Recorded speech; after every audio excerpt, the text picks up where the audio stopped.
All right, we're back. We in. Hello, everybody. Hey, what up? Welcome back to Chasing Tales, everybody. We are back. Thank you those who joined us from last week from our one-shot on the other side of the Titan War, on the other side of time. But we are back now with the Soul Guard. Yeah, now, 2 weeks ago, we left off. The group had returned after their long journey to the Nemesis tribes to the east to visit Maple's family. Drinks were shared, races through brambles a la Maple's childhood were run. But on the return, their new companion, the questionably aligned Caelan, demonstrated more and more their existence on the fringes of sanity. Allegiance is questionable with a dangerous artifact, a dagger, in their possession. Finally returning to Caelan Hall Manor, the Soul Guard's home, discussions around the war table with Jed, your contact from the Royal Military, about the state of what has now become the war. Battles have been had between Volm and Adagan, with fortresses being lost and held. With Jed gone, you settled in for your first night home after several weeks away. And in the dark, before you all settled to your beds, Caelan visited Ashura, the Dark Elf, holding the orrery, the other relic of the Children of the Sun, and through using the magic of the dagger, paralyzed him, stealing this other artifact and vanishing. A teleportation spell of some kind into the darkness. A familiar spell to you, Ashura, and as the paralysis drops and you regain control of your body, you see what was a dimension door spell. Instantly you know that Caelan is no more than 400 to 500 feet away, at most. You shout out to the rest of the house that Caelan is gone, as the rest of you in different areas of Caelan Hall Manor hear these calls and exclamations of betrayal. What would you like to do? I'm okay. So Ashura, as he's gonna take back his senses and he's casting Dimension Door as fast as he can to get to the gate of the manor. Okay.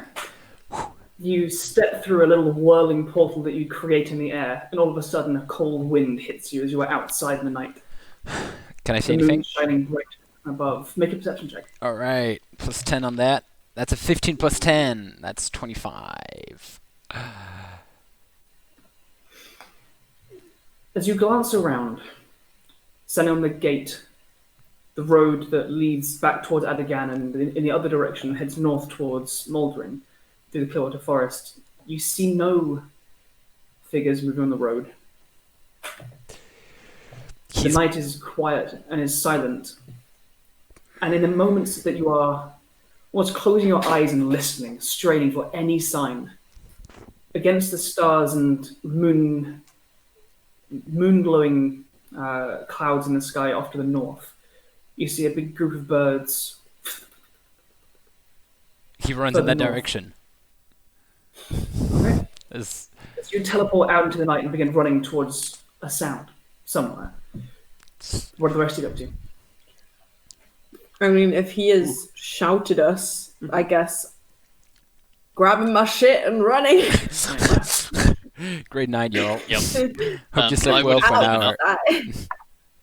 I would have still been up because Markos' plan was to meet Caelan in the morning, but he realized he never actually said where. So he was gonna like knock on the door and be like, "Hey, Livingwood Tree at 6." So he would have been awake. So I guess he'll at this point. grab his rifle, grab his shield, and just burst out the front door of the manor. I think Newt would also just like make a dash for the front gate. Okay. Front gate already. Hope, are you up to anything? Yeah, I was asking Nitwit about the full moon on the balcony, so I was out there last time I was here. So having heard the alarm, I will immediately spread my golden dragon wings and like kick off from the balcony, leaving Nitwit behind, and kind of go for like an aerial view and see what I can see, because I don't know if I can see those birds or whatever. As you burst out your flaring golden wings, the dragon horns that link into the halo cresting from your forehead, you flap above. It's a beautiful night.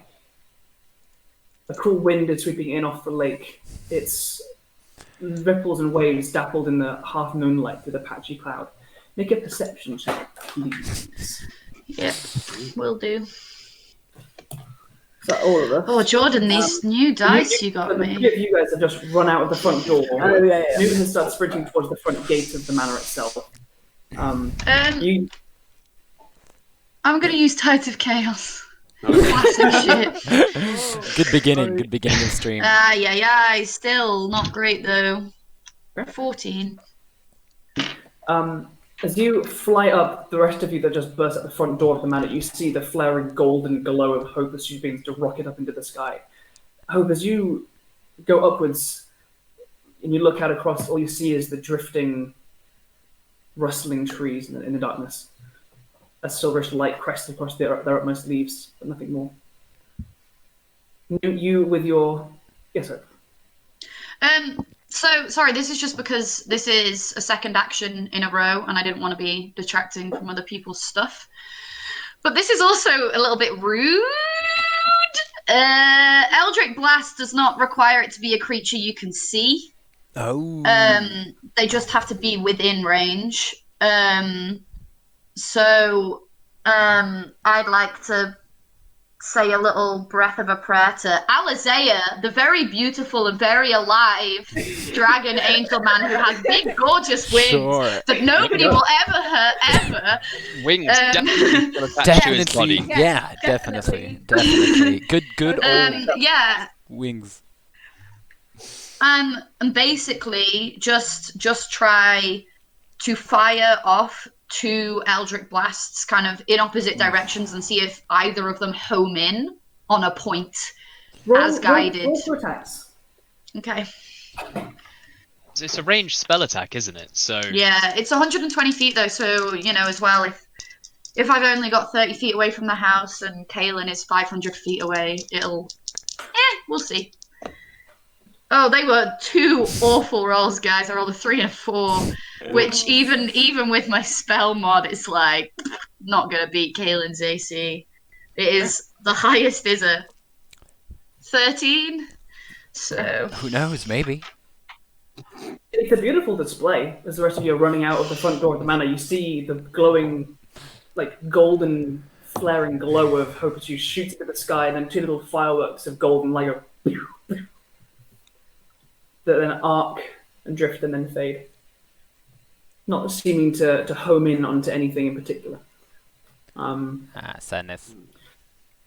So the rest of you burst out the front door of the manor. Newt, you said you're beelining towards the gate of the manor, which is to the southeast.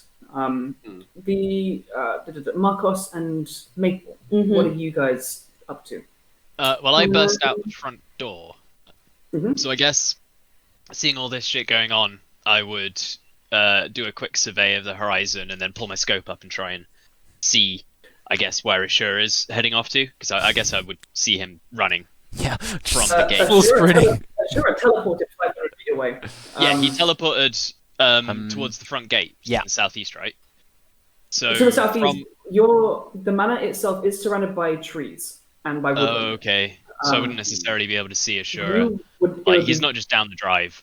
No, and it's not a straight driveway that you could see a tiny figure at the end and the horizon is trees. You can make a perception check if you'd like to. I'd just like to scan with my scope and see what I can see. Okay.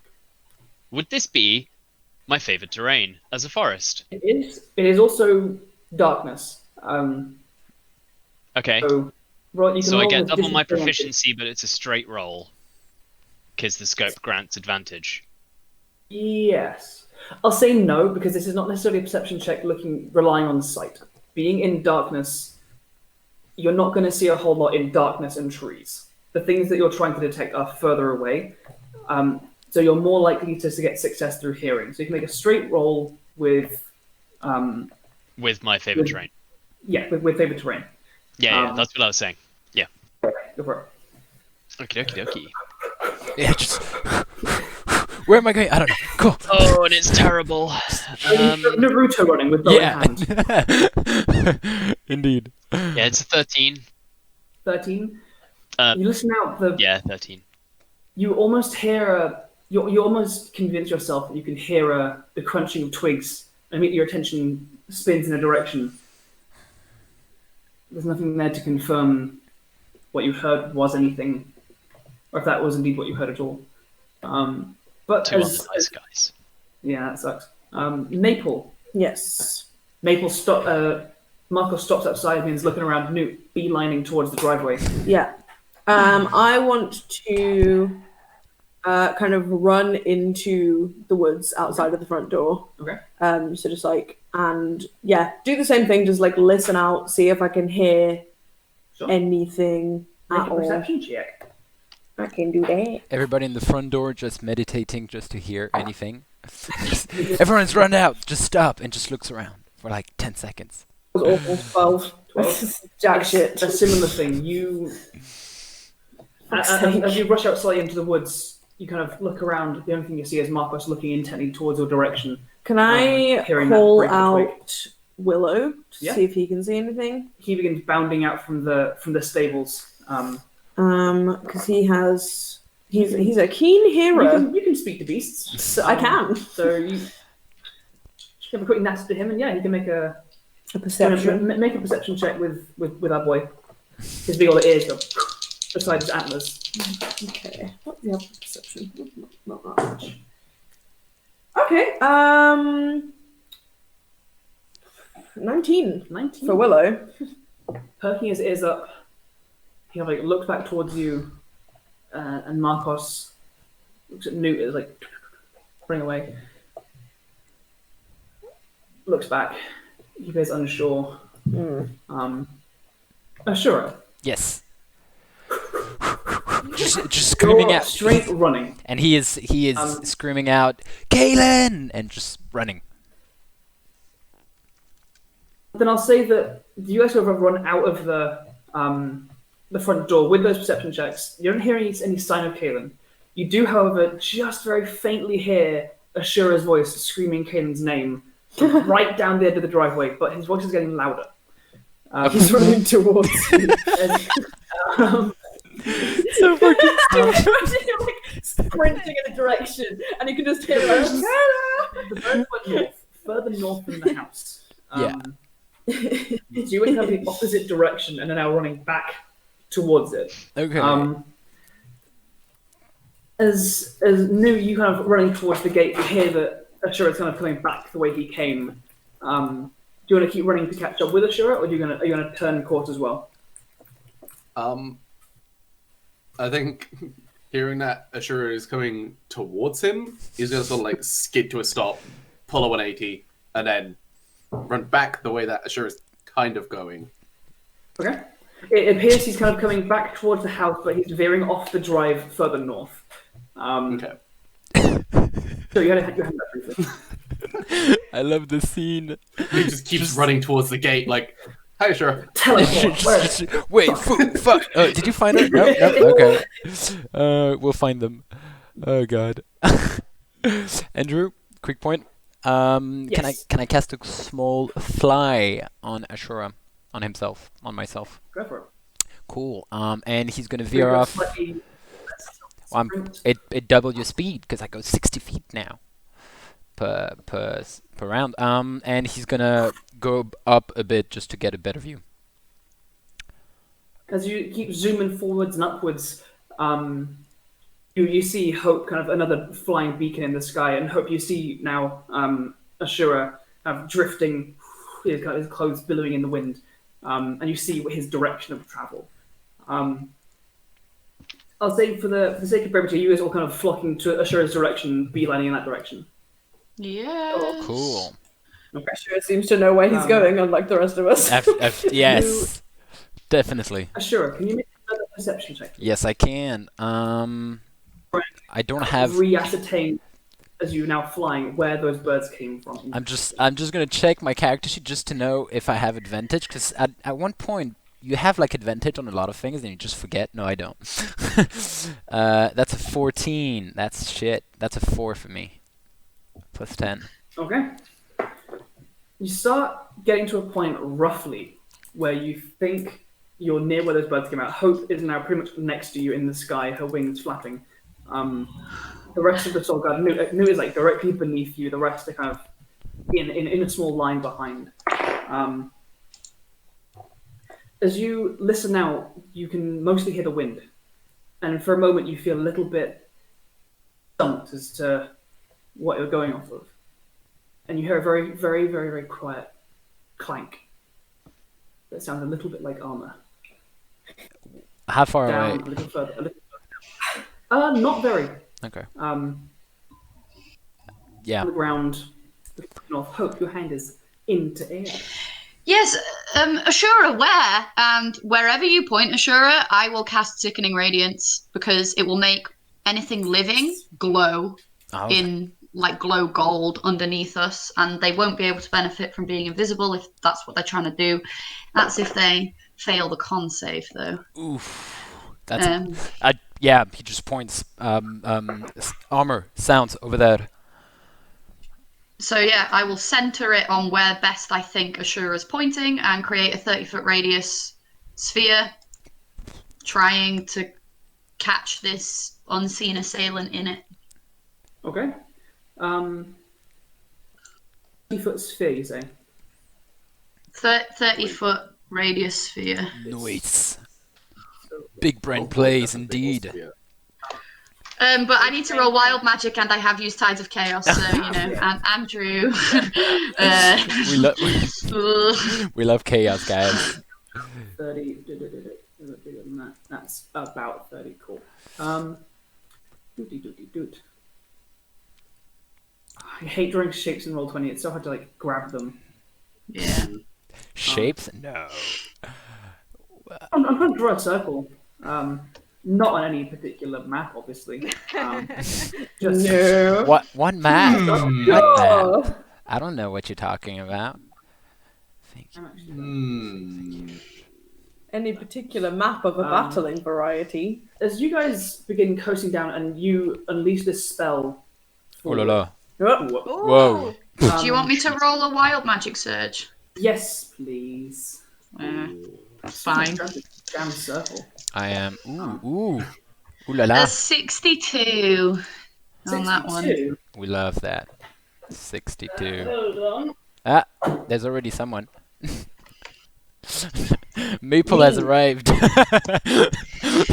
She just teleported and she's like, "Ha, here." On the scene. Hey guys, I've been chasing Caelan. What's going? Oh shit! What's this? Oh, Newt! Just run straight into the sickening radiance. Newt, why? He run too fast, boy. Slaps. Yeah, fucking great spell. Too much speed. This is gonna be. 62. Like, yeah, cool. Okay then. I love how we are all on the scene and we are maybe like 600 feet away, but no, we're here, guys. Maybe Andrew won't So I'm see on it. the edge. Yeah. Yeah. Maple and Newt are probably further up with your bonus action dash nonsense. Ashura is up there, and Hope, you're kind of there as well. Is there a Hope on the board? There isn't. No, There's Markos, like, I'll over put her on. here in this I'll corner. put her on. Hold on. She's next to Ashura, right? So, hold on. Ooh. Sorry. There we go. There she is. Oh wait, I can't. Oh yes. Okay. I don't need to be close. Yeah. I don't need to be Caelan's within close. 1200. If Caelan's within 1200 feet, Yeah, but there are trees all around. Like, you can't just shoot straight in forest. Damn, Okay. Caelan got 1,100 feet away. What'll we do now? One step closer. Reaching down and guessing towards where Ashura has pointed out the sound might be coming from. Hope, can you make a perception check for me? Yes. Follow Ashura's finger and place this Non-natural 20. Ooh. non-natural 20 noise. Now, if I can figure out how to fucking place this damn circle and move it, I'm just going to move the other stuff around so that it makes sense because I can't. If you zoom really far in on the circle, you can move it. You've just got to make sure you click right on the line.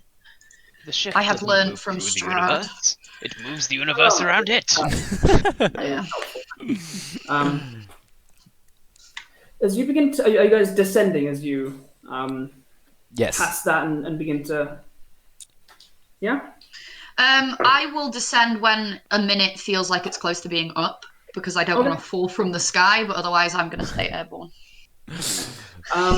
We learn from our mistakes. For Forsaken Radiance, what saves are people making for that? Constitution saving throw. Ooh. Constitution saving. Does a 19 succeed?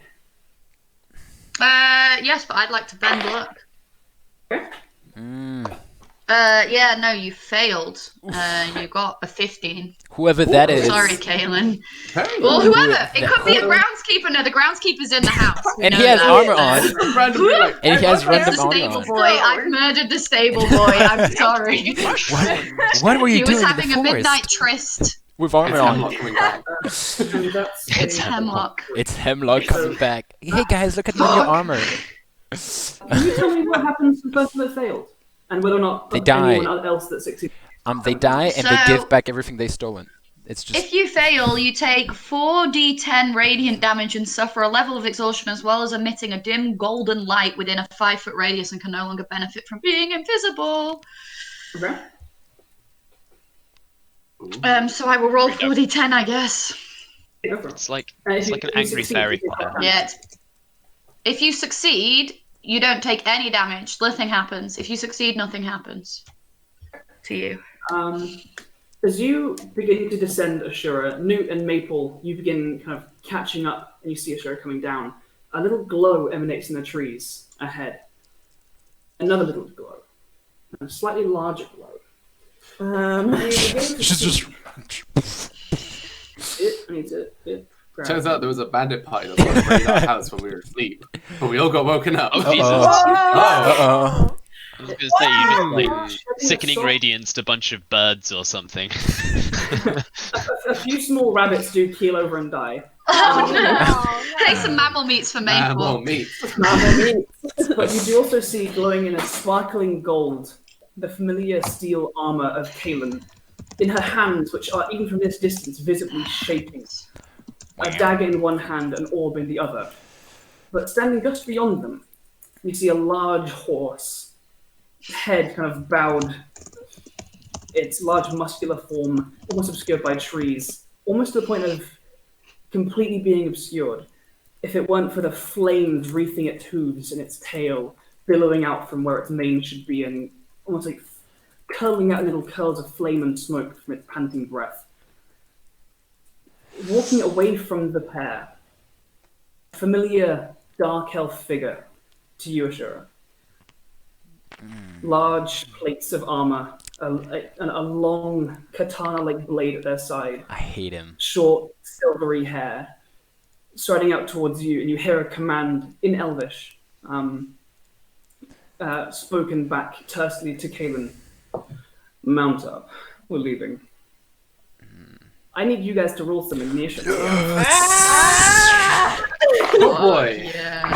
Oh God. Shit, I was so close to a 20 and it just rolled off the 20 at the last second.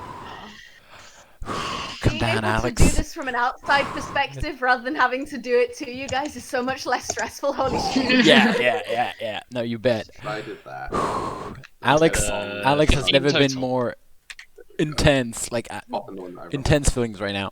How much do I have? Oh, it's I want to use plus 5. inspiration on That's initiative, I don't think. 23 bitches. Yes. Okay, where is Oh, why that? didn't I appear on the turn order? Because why not? Yep, clicking on your icon, I think. Oh yeah. You have to click on your icon and then do it. Oh yeah. Shit, that's how you do it. I always forget. I mean, roll 20. Who has inspiration? Is it me and Markos? It's you Yes. and Markos. Yes. I think it is. Nice. Yeah. Because. How do I Because- Marcus, I'll just because- add you a turn on the thing. Oh, Thanks. I rolled. I don't have my character sheet like synced up with the D&D Beyond or anything, so I Are don't you know. on this map? I am. I'm in the bottom left corner. It's right in the bottom corner. Oh, he's right in the bottom corner. Hidden by I'm the not turn as- order. I don't I'm think. not as fast as the people who can fucking fly or like somehow move at 3 It's 30 times foot normal fly speed. speed. It's cool. I like it because in any, Marcus, even If it's 30-foot fly speed, then I'm like right up here. Yeah. it's Um, yeah. that actually means that I hope you'd be quite a bit further behind Ashura, because Ashura, you've got a 60-foot fly speed, right? Yes. Okay. Phew. Okay, and in that Flying like case, Superman. Your speed is like Mine's 45 feet. you're pulling 90 a turn. Ashura, you're putting about 190 a turn. So Ashura, you're actually here pretty much alone. The rest of you guys, Maple and Newt, you guys will arrive after 3 rounds. Cool. And Markos and Hope also 3 rounds. Because I that's don't easier. need to be on the map. It's fine. Okay, cool. When you get in the range to see them is more the thing, because it is also okay. pitch darkness, and there are trees everywhere. It's more what I'm going. Guys, So, never been with more that- stressed. Never been more stressed. Ashura, Yep. you fly. You see this light begin to flare up. I hope to put it a little bit further, as in close enough to cast Sickening Radiance, because that happened. Sickening Radiance goes off, lights up the area. Ashura, it's your go. What would you like to do? Caelan, stop moving. And he casts Major Image. I have to like taking a big breath. And there's gonna be as many Ashura that can fit a 10-foot square. And they're all gonna say whenever he's gonna speak, they're gonna say exactly the same thing, and we are all gonna have flaming bright eyes, and yeah. And as a united voice, I don't know how many that can be. That's like so many, right? No, that's like maybe 9. At least 3. At least 3, right? I'm imagining you sound like the fucking Arathin. Yeah. Like it's so many voices at once. You can't fool the jester. Oh god, that sounded better in my head. Stop there, please. Just give back the orb. I mean, and he's gonna move 60 feet. How much is that? Is that enough? That's way too much. And he's gonna move 30 feet here, and that's all he's gonna do because that's all he can do. But he is surrounded by an army of himself, which I think is great. Oh, around yourself. Okay. Yes, around myself. Which I don't know how we can show on D&D Beyond. I've done it. Hey, Alex. Yes, it's 10 feet, Did you right? land before you casted that spell? Well, I was Is like going close to the ground. Use their action Stop. to fire a guiding bolt at you. Okay. Make sure that you actually Reach do it. around, the dagger in hand, hold it like hilt first, and a bright light shines out towards you. Does a 15 hit you? Yes. Quick question, Andrew. Do they have disadvantage because they don't know which one it is? I'm just That's a gonna. fair point. Yes. I will. How's it with like mirror image? Like you roll a d20 and there's like if they get the top half. You roll a mirror image makes 2 illusions of you. 3. Yeah. 3. Oh, is it 3 illusions of you? So there's 4 total. You know, which one they might hit. Yeah, and then it's a D4 for which one or something. Okay. There's a bunch of you there. I'm gonna make them roll a d6. On a 5 Okay. or 6, it hits you. On a less, it'll hit one of the illusions. Cool. That sounds good. I like That that. is a 5. Oh, okay. Cool. That hits me. So it strikes like through one of the illusions and like catches you in the leg. Make It it. does still deal 11 points of radiant damage Okay. Gotta to your take it. ankle. Yeah. And then they will use their movement to climb astride the large flaming horse, sitting kind of just behind the saddle, and wait. Maple, you're running. Yeah. Are you riding? I am riding Willow Oh, currently. Willow is like panting. filled with He muscle. has, if he's dashing on his turn, he has 80 feet per turn. Okay, so you're trucking. I'm trying. It feels good to be properly sprinting on him again. Does. And you can feel his muscles contracting and swelling and sweating. Also, as a rogue, surely you can action dash, movement dash, bonus action dash. Yeah. You can triple dash. Willow cannot bonus action dash though. Yeah, Willow. Isn't Willow a rogue? rogue? Yeah. Make Willow a rogue. Make Newt is Oh, yeah. Terminator running. Andrew, when a creature starts its turn in the Radiance, it will need to make the con save again. So Caelan needs to make the con save again. That is a 22, I think. Wait, shit, no, it's a 25. A 25, okay, that's fine. I was 19 on it, and Caelan is con. That's fine. That's fine. They're fine. Ashura, as you're like flying down in this intimidating display of multiple of you speaking in this kind of discordant unison. I was already on the ground, by the way. On the ground, okay. Yeah, because flight Mexico Night dropped with major image. Yeah. I didn't take my turn. You are taking your turn moving. Am I? I? That's not what I said I was going to do though. Okay. You're still several hundred feet away. Oh, okay. That's not clear because I'm on the edge of the map. I said at the start of this, you guys are a ways back because you're not flying. Right. Okay. You guys will be there in 3 turns. Right. Using your action. If you want to do something else, no, it's fine. I can't do anything. Can I say, as Maple clear. has a mount that is faster than all of us, like I think it's fair for me and David to take 3 rounds, but I just don't think it's fair that someone on a mount would take as long as me and David. Like 2 rounds. I know it's DM's choice. I just thought it was like unfair on Meg to be on a mount and be the same speed as like a human and an Asimar just trundling. Given his running speed, I'll put you kind of alongside Newt, and I'll bring you in like a turn earlier. Cool. With that, Lord Essico is going to start walking towards you, Ashura. Yeah, come at me.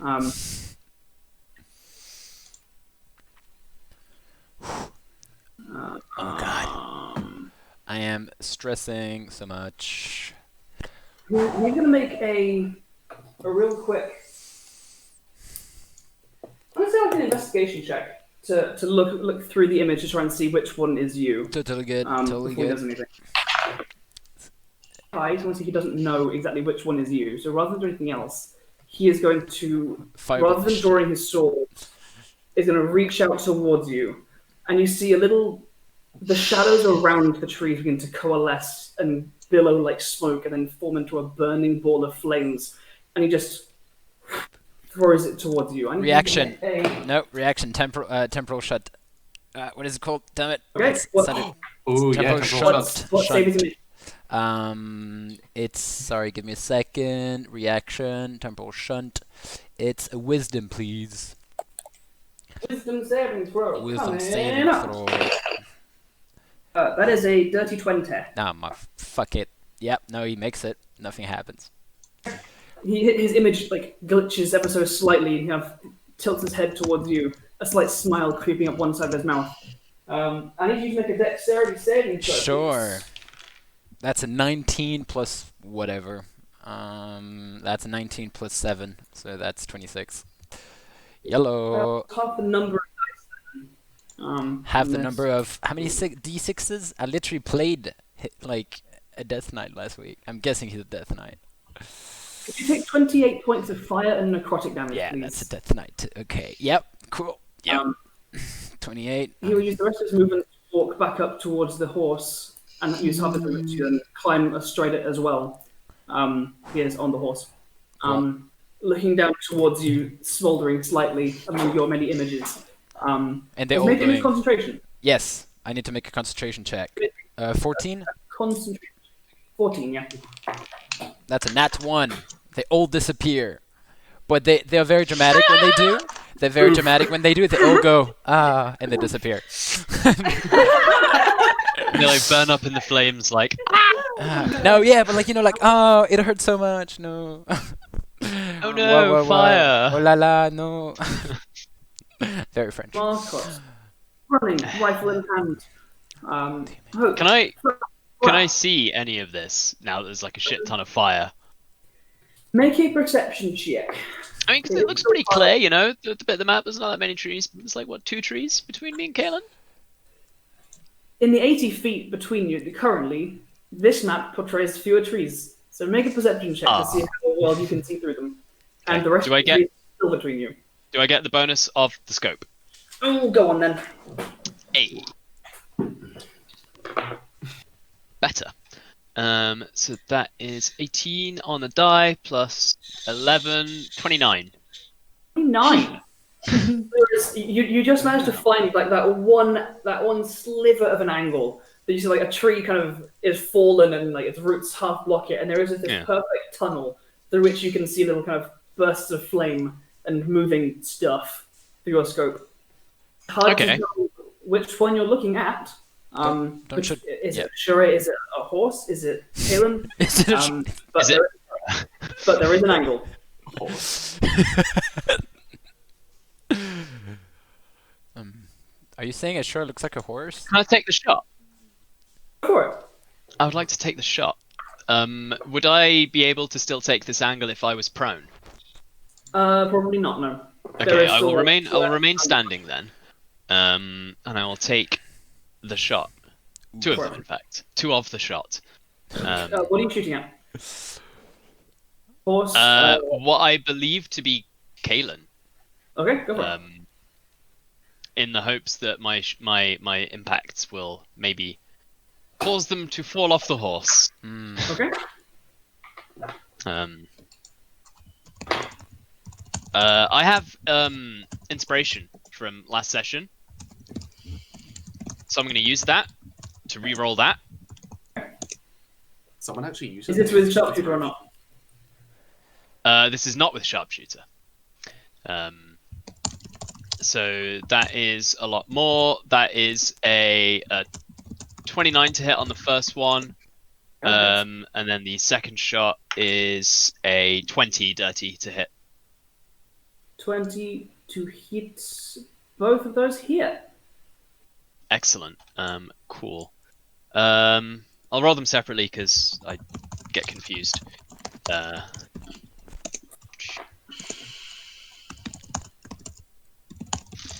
The second shot will have the additional d8 for them being damaged. Yes. Oh no, they're already damaged because they took damage from. Okay, so the first one gets the d8. Yeah. So that's 9 already. Plus 4 is 13. Plus a d8. There's another 4. So that's 17 points of damage on the first shot.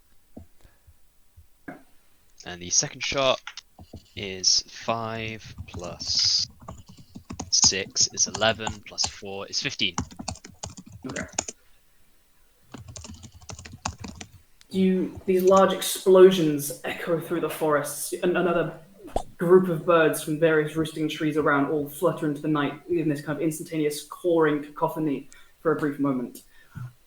You see Caelan, Ashura, just climbing aboard this horse, the hand still shaking, looking around wide-eyed, grip against the horse, and again, lean up against the back of Lord Isiko as 2 bullets slam, crunching through their steel armor. You see a smatter of blood on the ground on the other side of them. They slump, kind of head tilting, eyes. They glance for a moment towards you, but it appears you're just out of range. Can I also take movement to get closer? I'm guessing I don't move as much as I would if I wasn't shooting. Yeah, you're not dashing, but you do get a little closer. Okay. So am I still 3 turns away now, or 2? However, as all of you are beginning to get closer, pretty much at this point, all of you can pretty much see the small clearing, Ashura standing there, smoke billowing away from the ground around him, and this flaming horse with Caelan and now this Lord Isiko astride it. The horse itself rears up, neighing angrily, turning towards you, and it begins to gallop towards you, Ashura. With its 2 riders galloping. Can it make a con save? It can, yes. And can Iseko make a con save if he didn't? He did. Oh, yeah. Cool. I did not roll for the horse either. This is Sickening Radiance is such a good spell. 17. Oh, 17 just passes. I'm gonna just see if I can bend the look of that poor little horsey. Sorry, Nightmare. Well, I'm gonna read the rules because if it's like something you can see, I think it's been made clear that I can't see much. I did get a non-natural 20 on my last perception check. You though, did. so, So, I mean, enough to cast it. So if it's there, it'll take the damage for it. I feel like this is an all or nothing moment. I'm gonna bend the horse's luck. I'm sorry, horse. Yeah, I mean it rolled a 15. I'm sorry, pony. That's all So right. it takes a point of exhaustion and that wasn't very good, but okay, 19 radiant damage. An unlucky horse. I guess it wasn't wearing its shoes. Oh, David. David, there is no door online, I but love that. take the door. Get out. Sure, cast Get dimension door out. to get David out. It whinnies angrily, and Ashura, you feel a blast of really hot, brimstone, acrid air wash over you. My baby boy. As you almost wince as the horse gallops straight towards you, almost fearing it's going to knock into you. It's just hot air. I've glanced around briefly. The horse is gone. Do any of you have any means of seeing into the ethereal plane? I think so. Why don't I have that? Maybe if I squint really hard. That sounds like a very good idea. That sounds You like try really, really hard, maybe I can.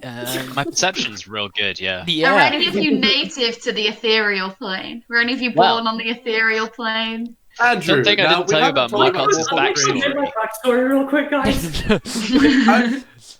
Andrew, just Maybe to check, the what wasn't forge- are they born created on the ethereal plane? Maybe they're like made there and pulled up. Okay. I don't think any of us can. Well, maybe my goggles of enchanting, I put them on, I can detect magic and identify. It doesn't help. I don't know what to do. In that case, we will drop out of initiative. No! As the rest of you guys, streaking and sprinting, skid to a stop where Ashura is standing. You can see clearly deep horse tracks tearing up the dirt, almost still smoking and a few embers still burning away at the dry twigs on the ground. Very Back to the Future. I was about to say that. Very, very bad. But a horse. Yeah. Ashura is alone. No. Maybe they went that way. And he started running. I'm in a immediately direction. gonna kneel down by you. No, right before you do, I'm gonna just fucking quickly healing light you, bro. No, we don't have time for that, Hope. We need to go. Well, I actually don't have to touch you to do this, so it's fine. Okay. As you're running off, I'm gonna be like, no, sure, and send 10 HP your way. Yeah. There you 10 go. HP. We love HP. Cool. Yeah. He's gonna run in a random direction, whatever I don't know where to go, so I'll just run in a random direction. No, we can't. I mean, I'm sure it's somewhere. I mean, they can't just disappear. No, they If can't. anybody would like to make a religion or arcana check, Yes, please. Yes. you can. I would love to. Yeah, that's a shitty roll. Please Fuck don't. yes. Please use your big brain. I got a 21 Yes, Ooh. Prue. on religion because I I got an literally 8. suck an angel's dick. I mean, what? What? Is that canon? Oh my god. This is a PG-13. Is it? No, it's not. You also opening as you got closer. This flaming horse vanished from sight. From your earlier studies, whether it be your lessons growing up about different devils or histories or fairy tales, horses often used as the fiendish mounts of powerful evils. Some accounts have the ability to step outside of reality, or the material plane, or time. The stories are slightly unclear with exactly what abilities they have, but there is usually some kind of concurrence that they have the ability to vanish from sight. Will. And in more of the sense of it removes itself from the location rather than becoming invisible. Yeah, well, if it was invisible, I'd be able to see it anyway. Yeah. Because it failed that fucking con save, the little bastard. The little bastard. Yep.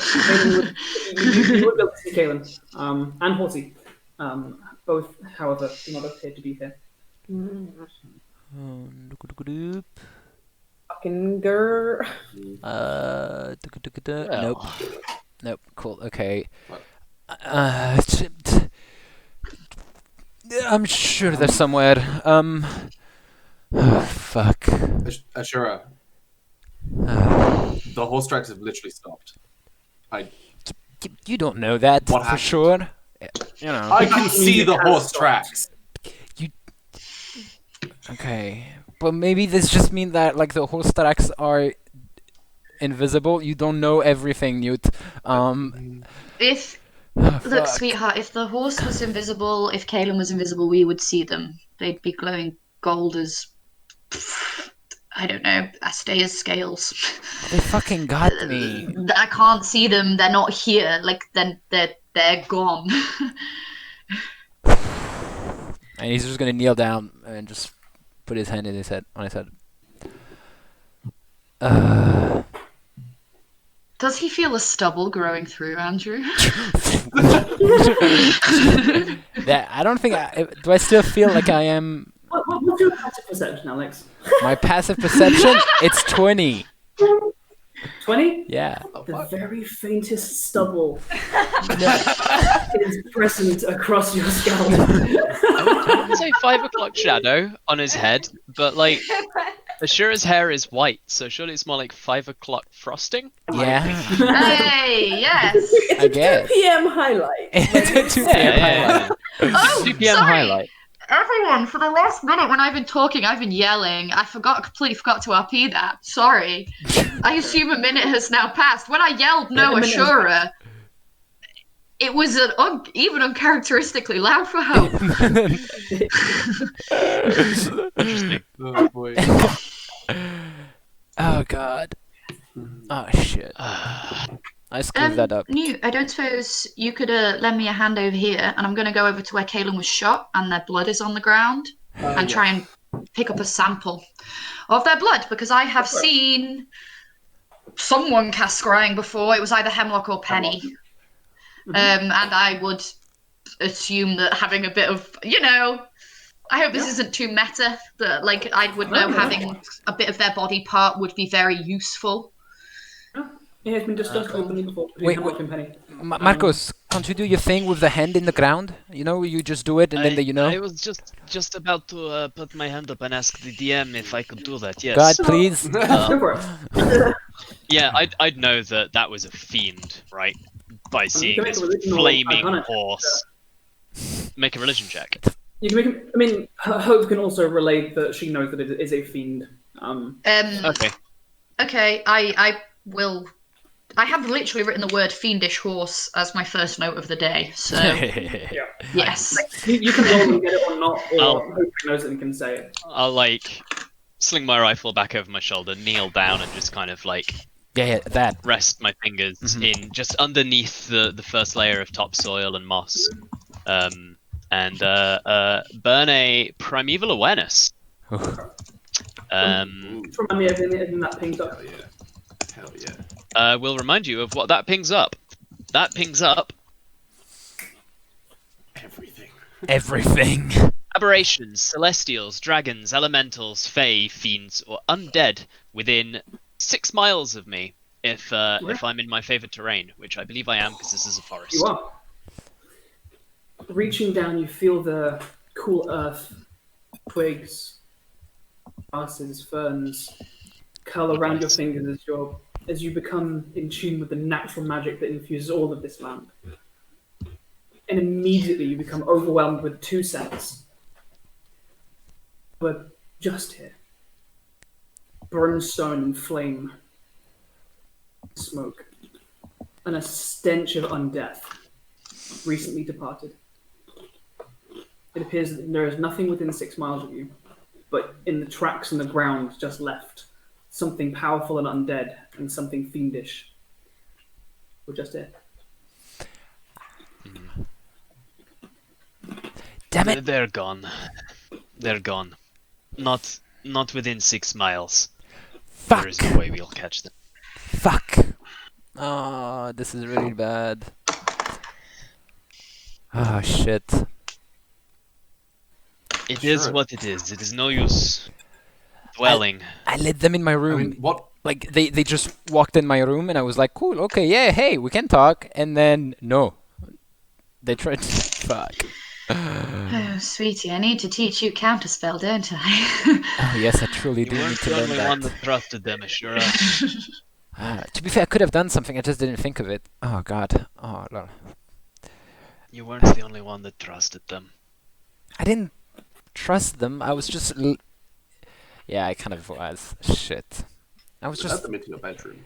Yeah, but I didn't expect them to just go all ham on me. Like I just expected them to just, Because you trusted them. Yeah, fuck you, Newt. Shit. Fuck. And now we've got someone half crazy talking to Ghost with the dagger and the orb. Fuck. Well, and that fiendish horse and an undead person of some sort. Was that the one that visited you when we Yes. were traveling? Yeah, it's Lord Iseko. He's an undead, you say? I didn't. Oh yes.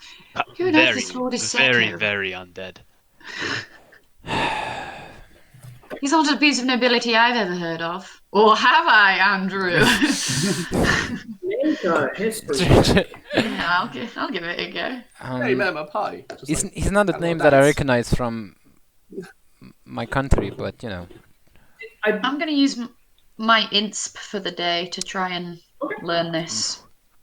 Sure. Did you make a history check when you first met him? Yeah, I think did. you did, I yeah. did. I You did. did. Okay. I think I did, and I failed like shit. You got like a 20-something. Oh I yes, swear. You that's got, right. You got really high. I got really high. Yeah, no, I didn't get that. I got like an 18. I'm pretty sure he failed the history check actually. Yeah. No. Yeah.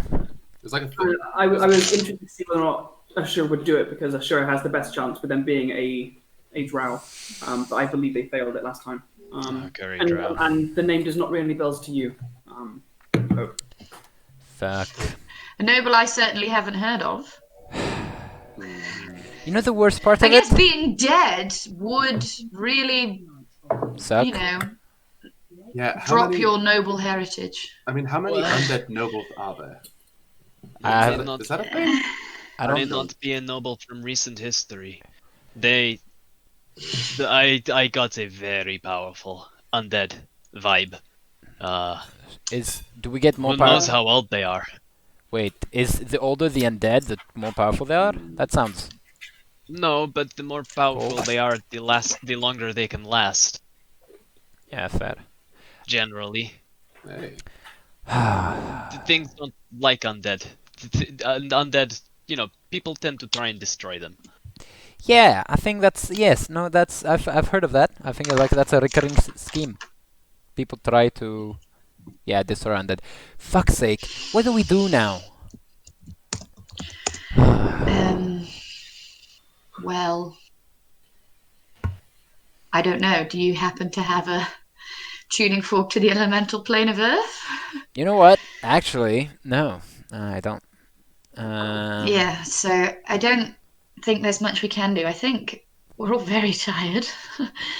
I think we go to Penny's for breakfast and pick his brains, but for now, I don't know. We don't know enough spells. We don't know enough tracking. You know, I've seen Maple and Markos do amazing things, and I think this is even beyond our capabilities. We've just got to... I cannot track a fiendish vanishing horse. Yes.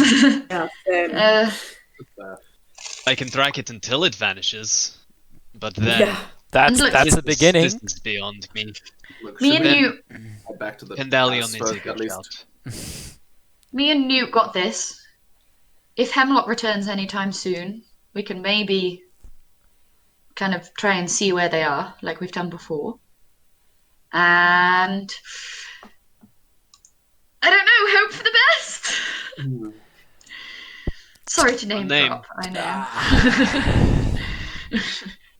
I guess so. God fucking damn it. I am spent. Oh god. I need sleep. We'll deal with this tomorrow, I suppose. Yeah. Guys. I'll start heading back to the house. Yeah. Alrighty. Guys, I'm really sorry for losing it. Look, it would have happened regardless if you had the orb. No, yeah, I know, but Okay. I don't care about Caelan. I care about losing a very powerful item to the ends of fucking Lord Psycho. I fucking hate that dude. I swear to God, like last time we talked to oh god, I hate him. Oh Lord. Who is he? Why do you hate him? I I mean, don't he's know. undead, which kind of sits funny with me anyway. You know, last time I saw him, he kind of like talked like he was kind of like super arrogant and didn't really sit well with me. He's just he has like this vibe that I really don't like. Just he's a dick. Failed the vibe check. Exactly, he's a dick. I think that's the good. Charisma saving throw to pass the vibe check. Yeah, he didn't make it. So fuck him, you know. But cool. That was a shitty night. Cool. I guess we just walk back home. Alrighty. We can blend tomorrow. Oh, first thing tomorrow, Markos, would you be an absolute dear and somehow smooth all of this over with Marla? I mean, Captain Pinnell. Basically, if we have a whole Volmian faction out looking for Caelan, as they claim, but who knows, all of it could have been a lie. We have the Adagan military aware of a Volmian insurgent now best friends with an undead and a fiendish horse. You know, there are more than just our eyes on the matter. And, you know, True. get friends help where we can. No, that's true. On that note, actually, Andrew, my passive insight is 18. Sorry, 17.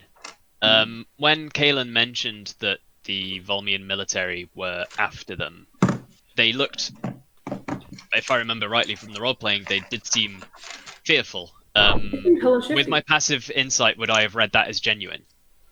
Yeah. With that passive insight, you would have read that as genuine. If you want to peer further into your memories and recollections, you can make a retroactive insight check to try and piece together anything you may have missed.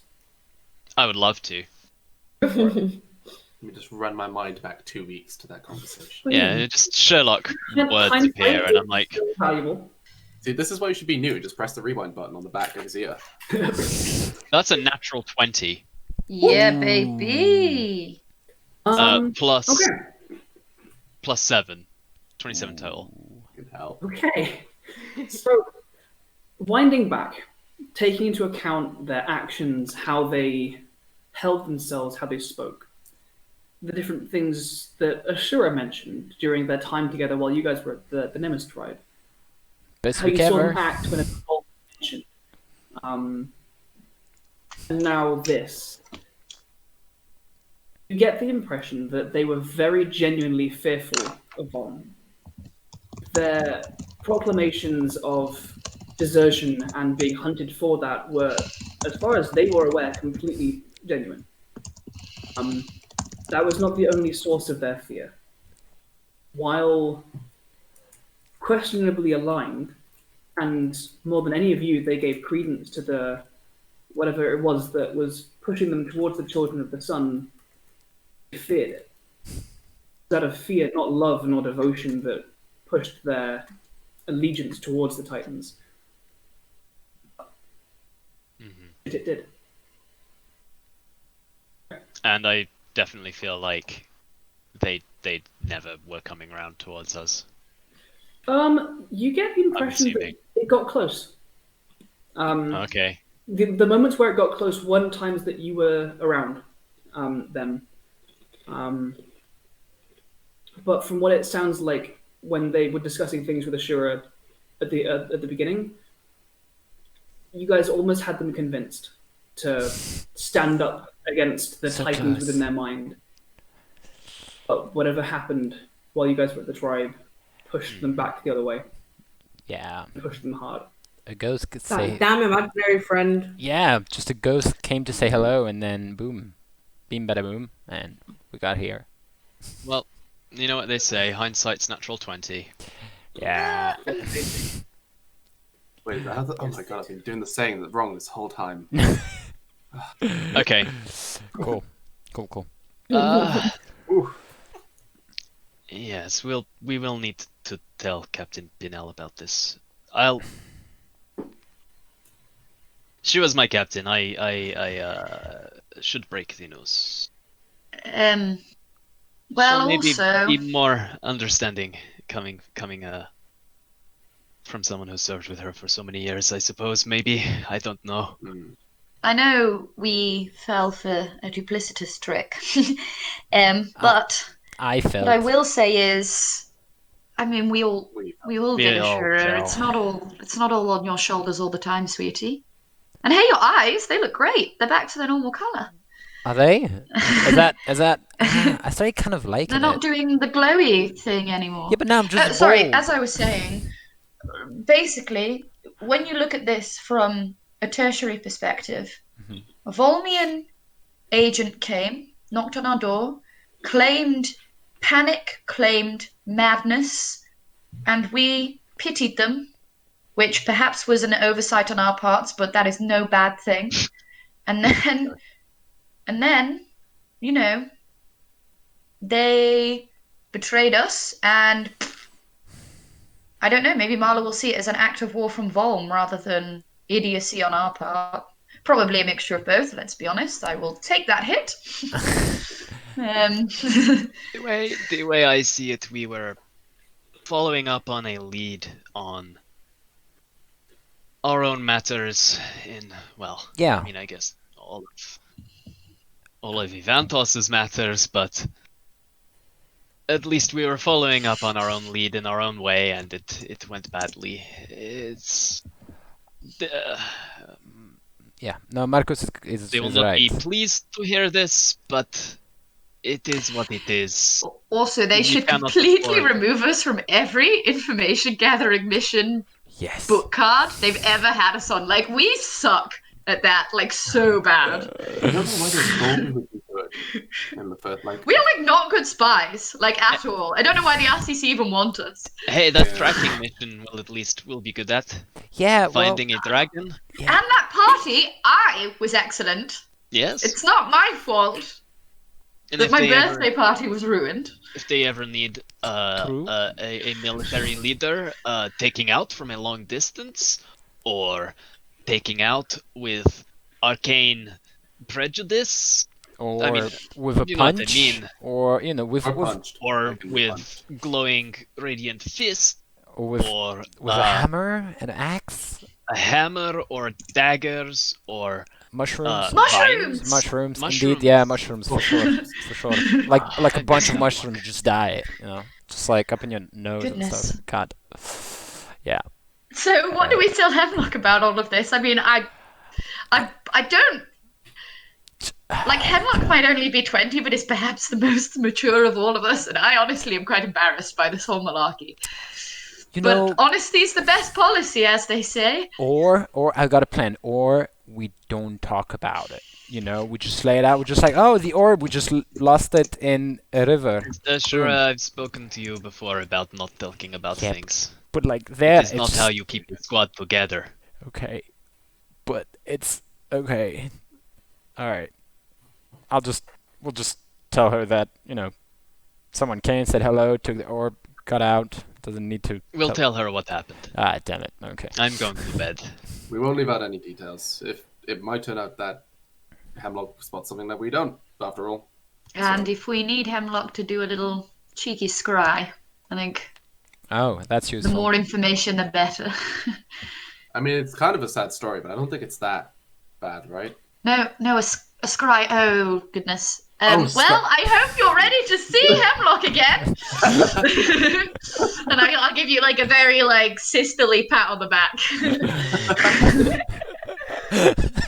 Andrew, fucking hell, yes, like 10 d10 damage for Newt, please. Psychic damage Psychic. or foreshadowing. You find yourselves on the front porch of the manor. So you've been walking, the night has returned to quiet stillness. And in the moments when you pass clearings, you see the moon-dappled lake off to the west. But you return back to the house itself, let in one of the staff, Felix, kind of comes up. It looks like he was dozing in a chair near the buttery off to the right-hand side. He comes up. Oh, is everything all right? You guys rushed off in a real hurry. Yeah. Everything is great. We're just going to go. No, Ashura, we've said before. Goodness, no, everything isn't perfect, unfortunately. Nothing we can do about it now. We're all going to head to bed. However, if you see that strange Volmian elf anywhere nearby, you have to let us all know, like, straight away, because Caelan has run off, and we are at war with Volm, and things not looking great. Is anyone hurt? Do I need? We've got some medical supplies in the kitchen. Does anyone need? Oh, I can do it. Don't worry about that. Okay. Do you guys want any drinks or anything? You guys heading to bed? Yeah, I'll whatever the strongest alcohol we got. I think that'll be good. Yeah, I'll take a nightcap in Ashura's room. Is that bottle of wine we opened for dinner? Is any of that left? Yes. Yeah. Let's bring the bottle. Lady Maple, anything for you? No, thank you. I'm going to bed, guys. I'll I'm going to explain the this. situation to my wife, I guess. Shit. Oh god. Now, by the way, everyone. Great first night. Into the buttery, and you can hear the clinking of glasses and of trays and things as he prepares those. He's taking the bottle. Ashura's just taking the bottle. Okay. I will do my Asima magic on you to heal you another 9 points of healing. Thank you. How are you looking? Are you full? Yeah? No, Are you full of juice? I am not. Not at all. I will cast a 3rd level Cure Wounds, but I will have to roll a wild magic dice, which is fun, isn't it? We love that. We love that kind of I got thing. a 12. It's fine. You'll be fine. Cool. So that's... There you go, another 21. Oh shit, exactly what I needed. Nice. Okay, perfect. Ashura, do you mind? Well, you know now Slate's not around. Like, whenever we had like a bad night, I just have a sleepover, and like, do you mind if I like bring my duvet and my blanket and just, you know, of course, me and Nitwit come and sleep with you? That sounds like a great idea. I'm just telling you right now, I will be drinking as much as I can for as long as I can. That's the plan. I'll hold what little hair you now have back if you need me to. I'm yeah, bored. and I will go to bed. My life is ruined. Not quite, sweetheart.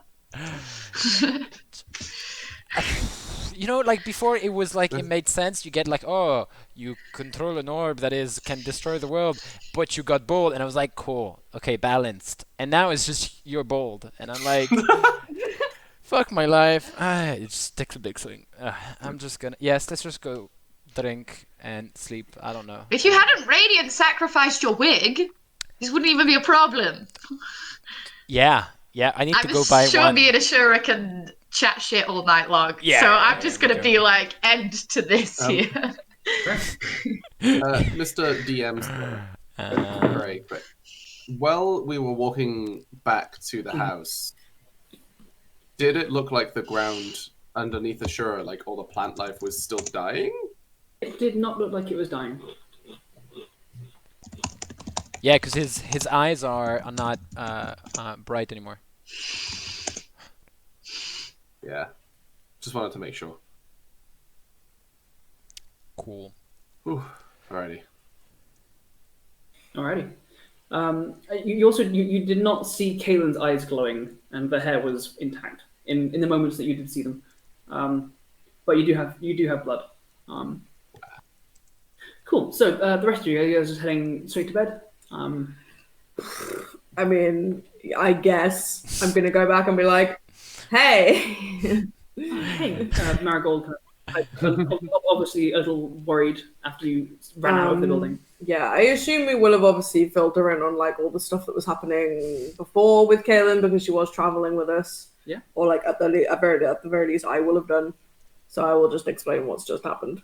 And go to bed. Okay. She a bit wide-eyed at the epic dangers that surround you, but kind of holds you all the time for the fact that you're back. I will absolutely be like, it's not always like this. This is the first time this has happened here, to be fair. Okay. Well, we'll deal with whatever comes.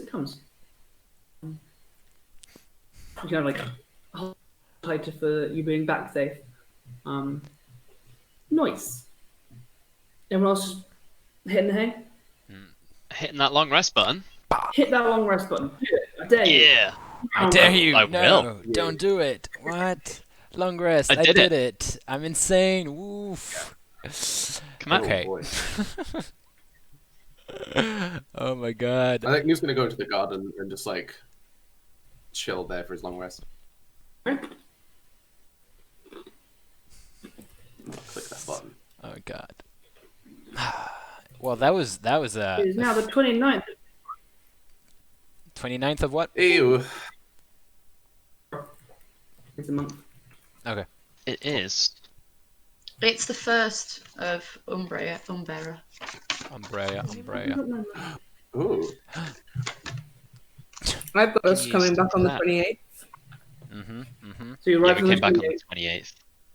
That was this day, so now it's the 29th. Oh, there's no 29th. No, There's only 28 days in a month. That's why I I made said this it was the calendar. first. I made this count. I know that. I know that. Yeah.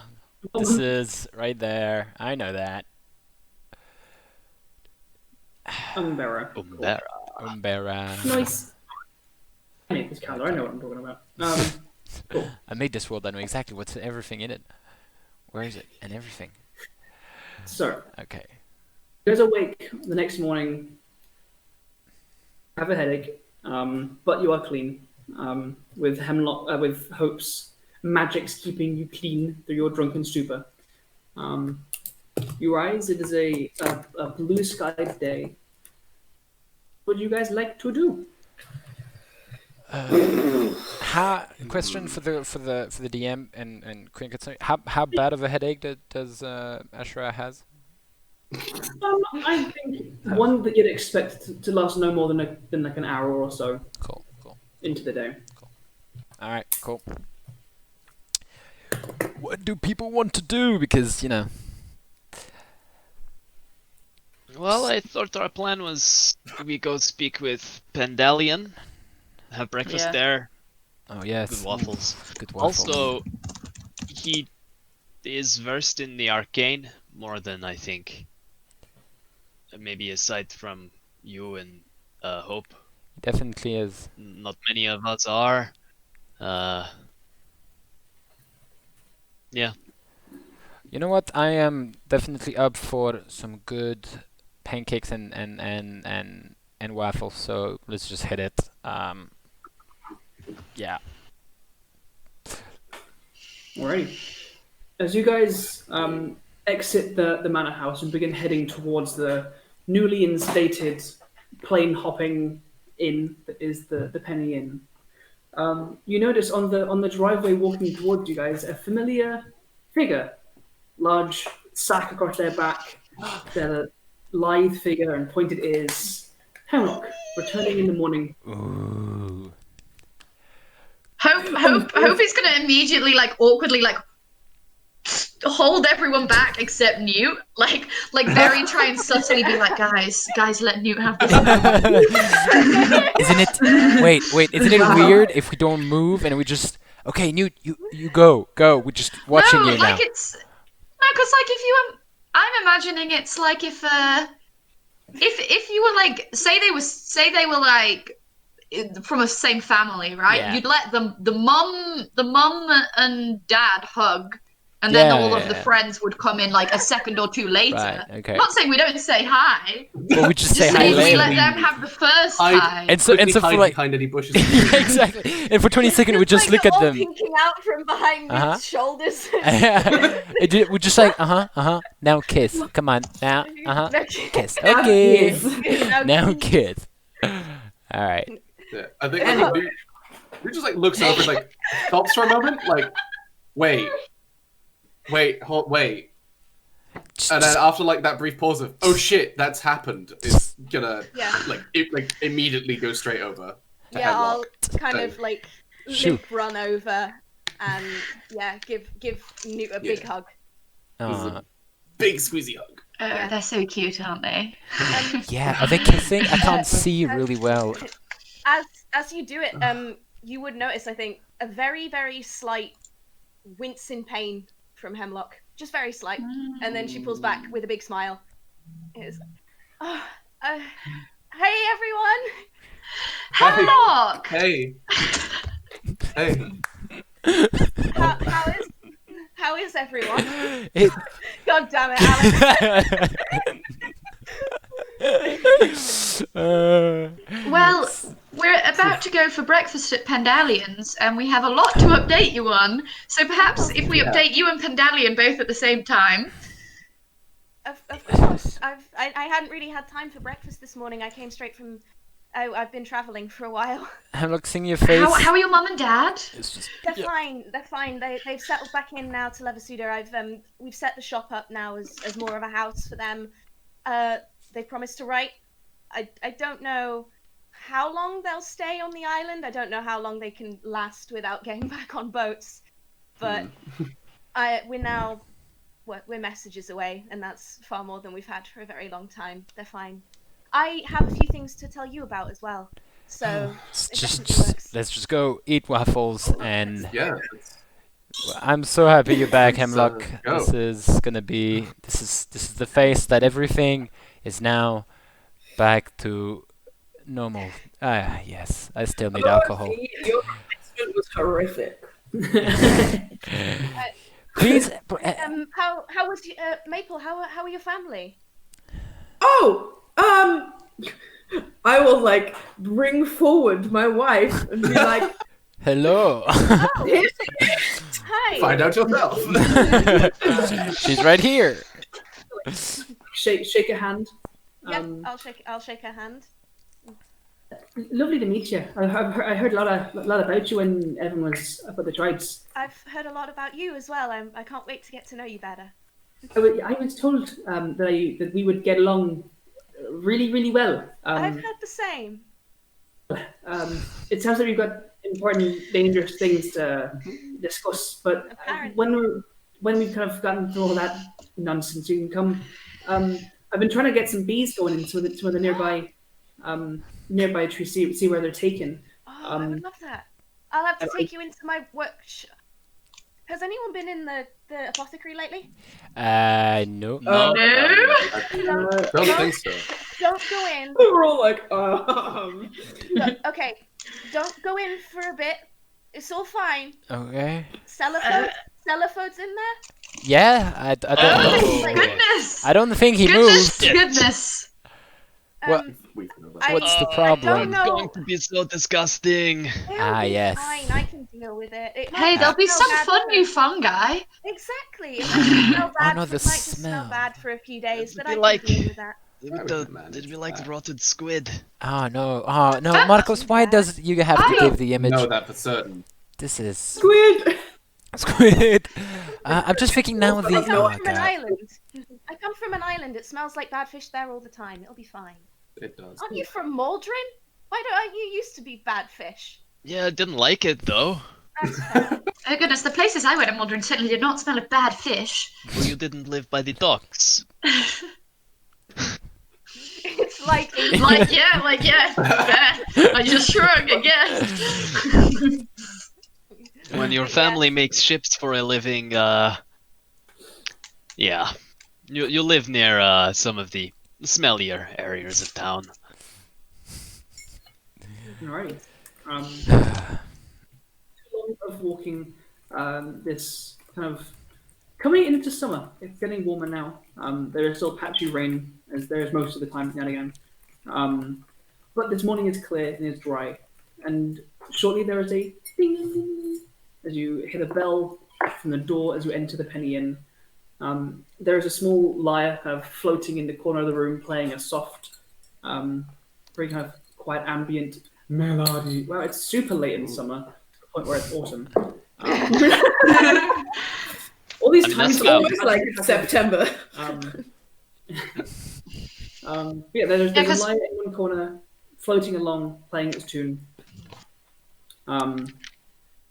There's at the bar, you see the familiar lavender-skinned tiefling, kind of straw-coloured, like floopy hair, curling ram's horns, and he's just cleaning a glass. I'm not quite sure why. He hasn't got any other customers and can magically clean glasses, but still. That very stereotypical, like, D&D bar. Andrew, He's the bartender from He's assumed From default Barovia. NPC pose. yeah, from It's his idle animation. Yep. Andrew. Did we ever see? Okay.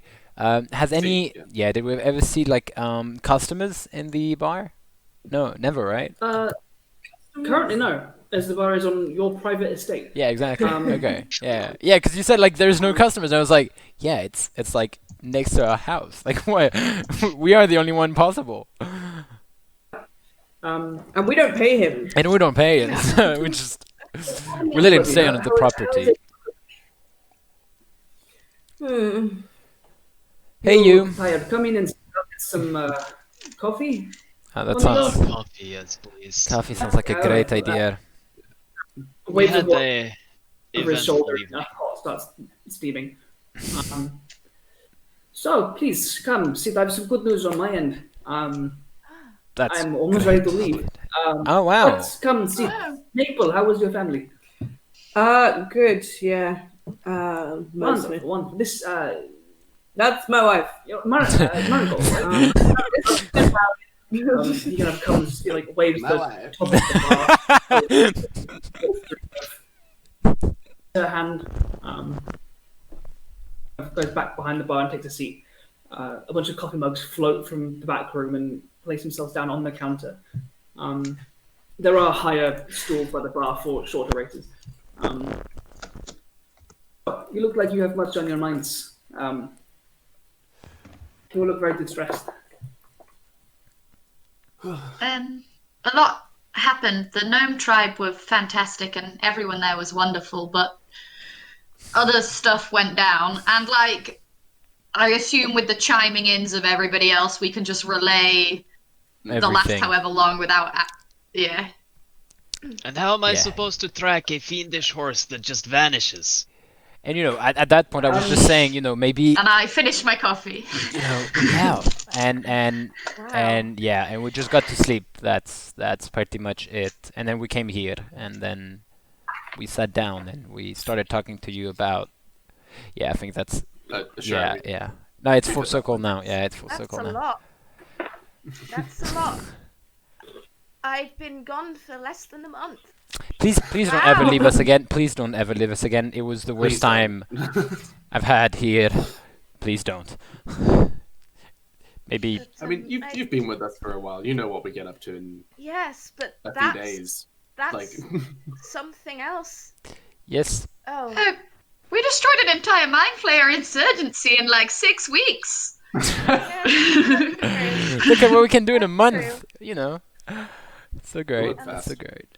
I have a bit of news as well. yes. Just nothing that exciting, but a few things. But first off, and Hemlock kind of smiles this really cheeky grin. There's someone I'd like you to meet. Maybe. Well, I met someone. Well, not. It's hard to explain.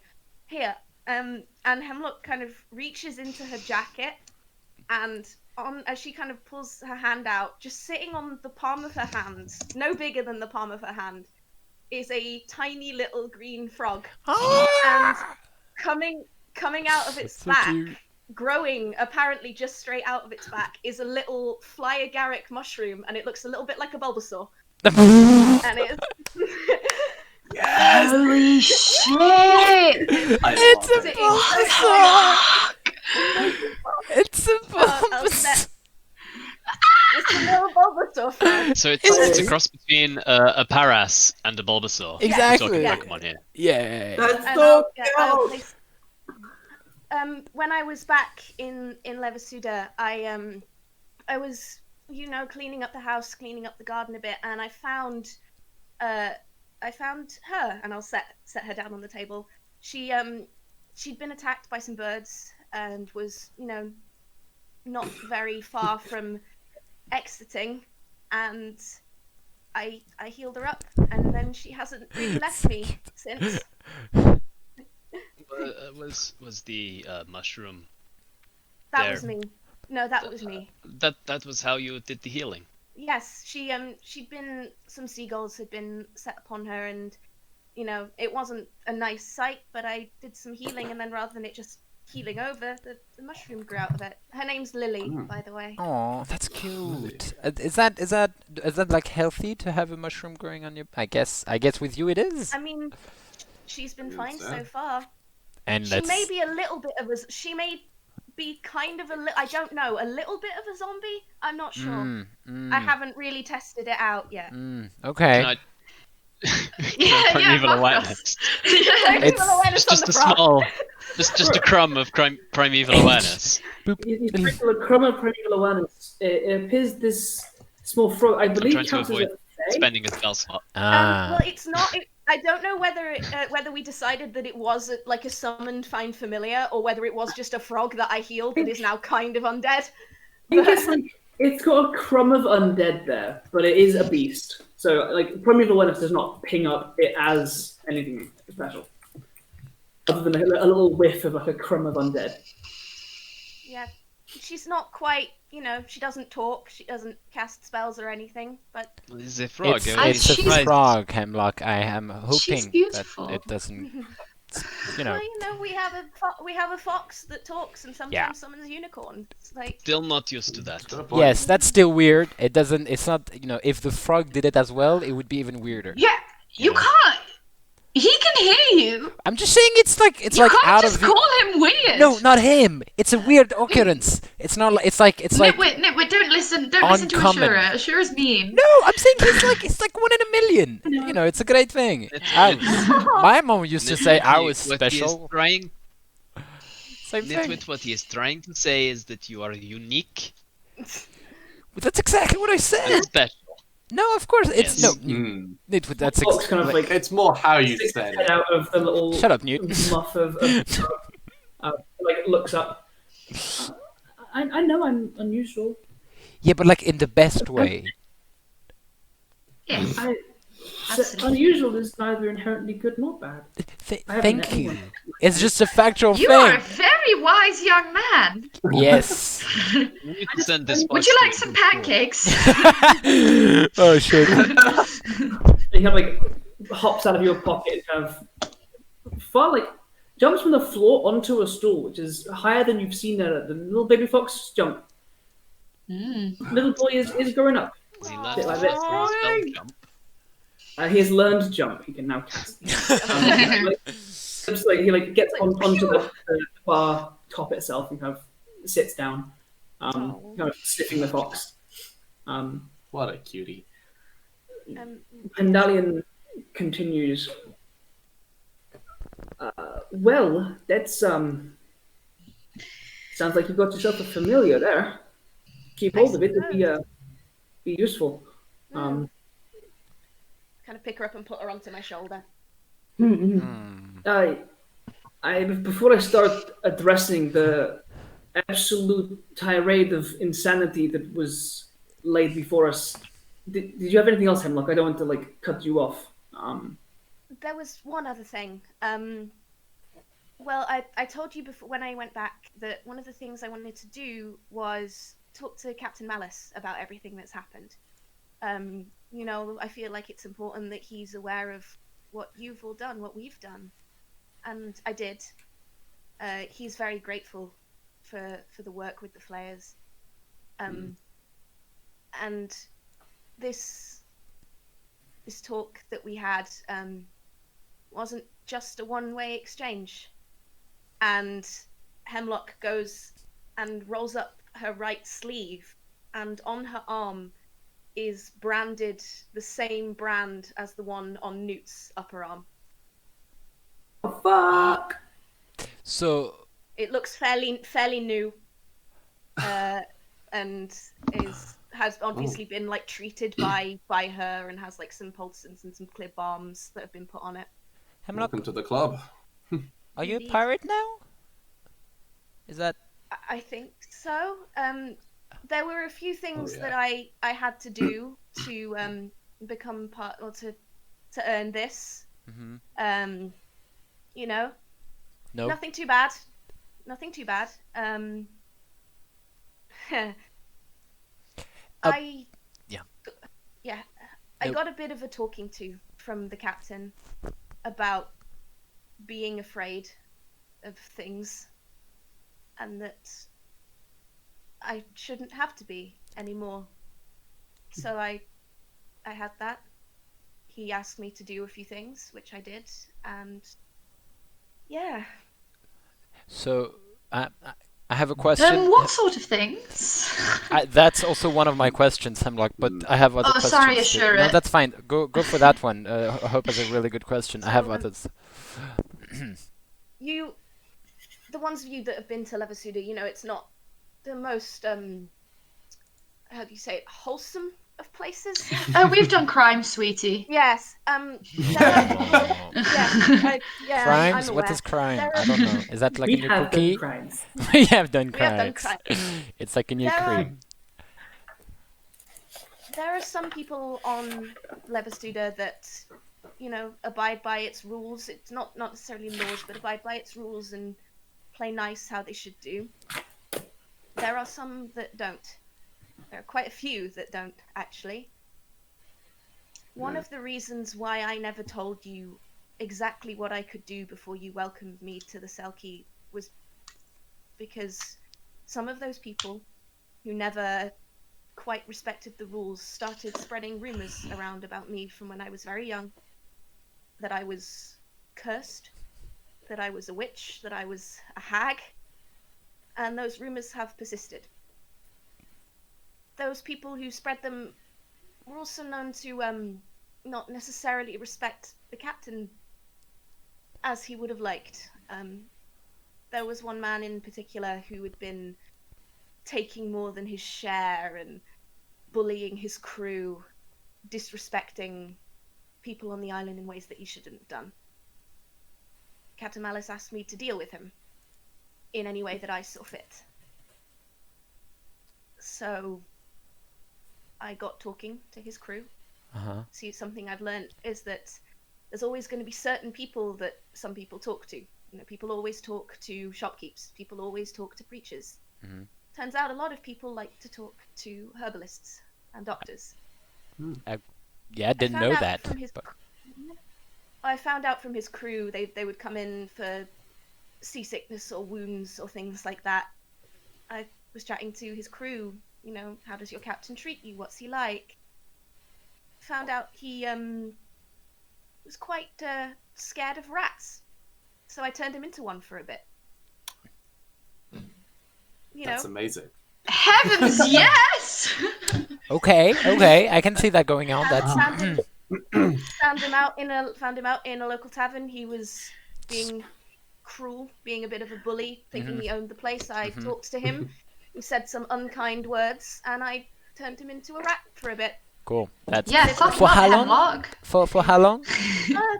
Just a couple of hours. Oh, that's cool. That's chill. That's chill. And Yeah. I, you know, kept him round with me, had him run around the shop for a bit, and then, you know, when I thought he'd learned his lesson, took him before the captain, and he was a lot more polite after that. I mean, Not going to help with the rumors of you being a witch.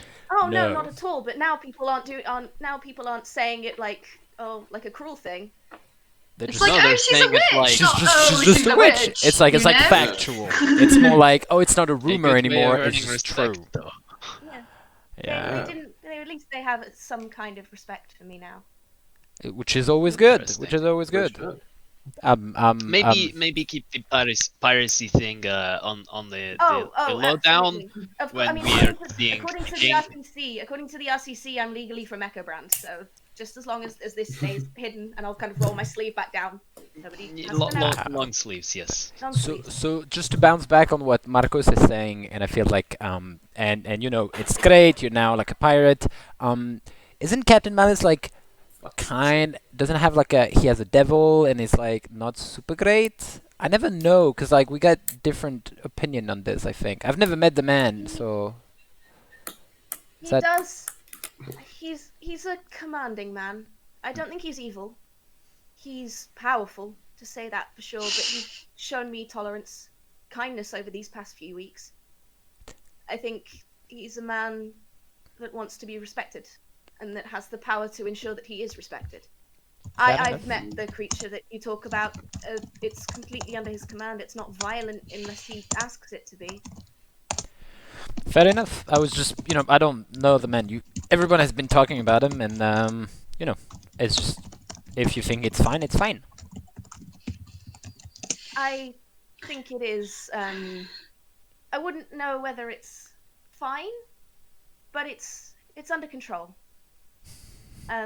There's one last thing as well related to this, and Hemlock will reach into the pouch that used to contain the Opal Oracle coin that Newt now has, and will pull out that little shard of wood that she has shown to you before. When I contacted the Babbling Sage about the whoever it was on the end of the coin that you now have, Newt, the message that got back to me came with this shard of wood. I didn't know what it was. I'd never seen anything like it. I thought it was just some kind of tree that I'd never seen, but then it was like stone. Captain Malice knew what it was, and he told me it's from a place called the Dragonstone Forest, far from here, in Volm. I don't know what that means, but that's what I know now. Andrew, would Newt have heard of the Dragonstone Forest? Yeah. Do we know where it is Yeah. on the map? Do I? Yo, map. Oh, look at that map. Oh my god, a map. Dragonstone woodlands just west of Grey Landing, on the far west of Volm. Wait, give me a second. Just west of Grey Landing. Oh yeah, I see it. Where is Up it? in the, up in the top left. Northwest of Oh, Grey shit. Landing. Pinging it. Yeah, that's far. That's far. Okay. Right into Volm. Cool. Cool. I don't know what that means or what to do with that information, but that's what I got. That's what he told me. Speaking of oracles, actually, I wanted to talk to you guys about this once Hemlock got back, but I spoke to Elder Sweetcomb about the bow. Turns out it was gifted to his wife by the Opal Oracle. She made this. And it does show the future, but there's something else to it. The woman who owned it, Amela, was known as the one-eyed foreseer because I guess the Opal Oracle took one of her eyes in order for her to be able to see future stuff. Right. Well, we've had dealings with hags. They demand payment in the strangest of ways. Yeah. This is something that's been Heavy weighing on payments. my mind for a while. Like, you know, we met the Babbling Sage, and you know, with how she treated Buffett, she took the one thing from Buffett that she had dedicated her entire life to cure a man she loved and cared about of a sickness. And then when we tried to cure that, she took something from me that was extremely valuable to me, that I was miserable to lose. Hags deal in misery.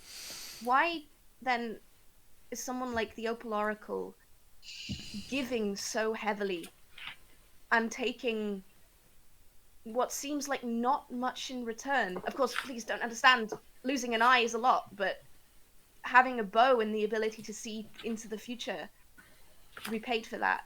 Me using the coin and occasionally losing the ability to do things for a few hours, but receiving answers to questions that otherwise we wouldn't answer, it just seems strange. Well, maybe the babbling sage is just a bit of a bitch, you know? Maybe let's recall that's not the only thing that Mela did. Yeah. I don't know if I wrote the rest of it down. I don't think I did. As well as giving her own eye, Emella travelled all around the Silvern Sea and gathered. She slew 3 different hags and gave one eye from 3 different hags to the Opal Oracle. Yeah. Cool. Oh, shit. Nice. So there's the 3 hags' eyes and her own. That's 4. Yeah. 4 eyes. I mean, How can you foresee without 4 eyes? But Hey. yeah. So yeah, the babbling sage is maybe a meanie. But the Opal Oracle, I've heard of it from the babbling sage, so you know. It's, it seems like it's a good thing to, she was kind of like describing the Opal Oracle as not that bad and kind of could help me for whatever I was going to see her for. So maybe they're not that bad. Also, maybe we're not seeing the full picture. Yeah. What Yes. if the Oracle has more to gain by giving out these things? Or maybe they're just super nice. You don't know. Or Maybe. maybe they're just super nice. Yeah. I mean, both could be really true.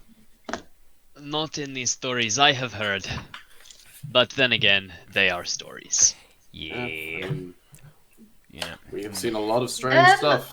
Well, talk of hags and oracles aside, because I don't mean to put a dampener on our little conversation here, but that doesn't hold much sway with relatively far more pressing matters. Like, yes, it's a magical curiosity, but there's a red dragon we've promised we'll go and have a look at, and there is also a Caelan Solemar running about another plane somewhere, potentially working for a very powerful lich.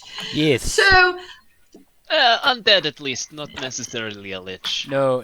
We. I remem- mean the queen. the Lady Dread. Oh, right. I Yeah. thought you meant the guy on the No. horse. No, remember, No, I Lord bloody well Isaac. hope he's not a lich. Oh, that'd be Iseko. bad. Yeah, no, but Iseko is working for the Lady Dread, which kind of is very bad.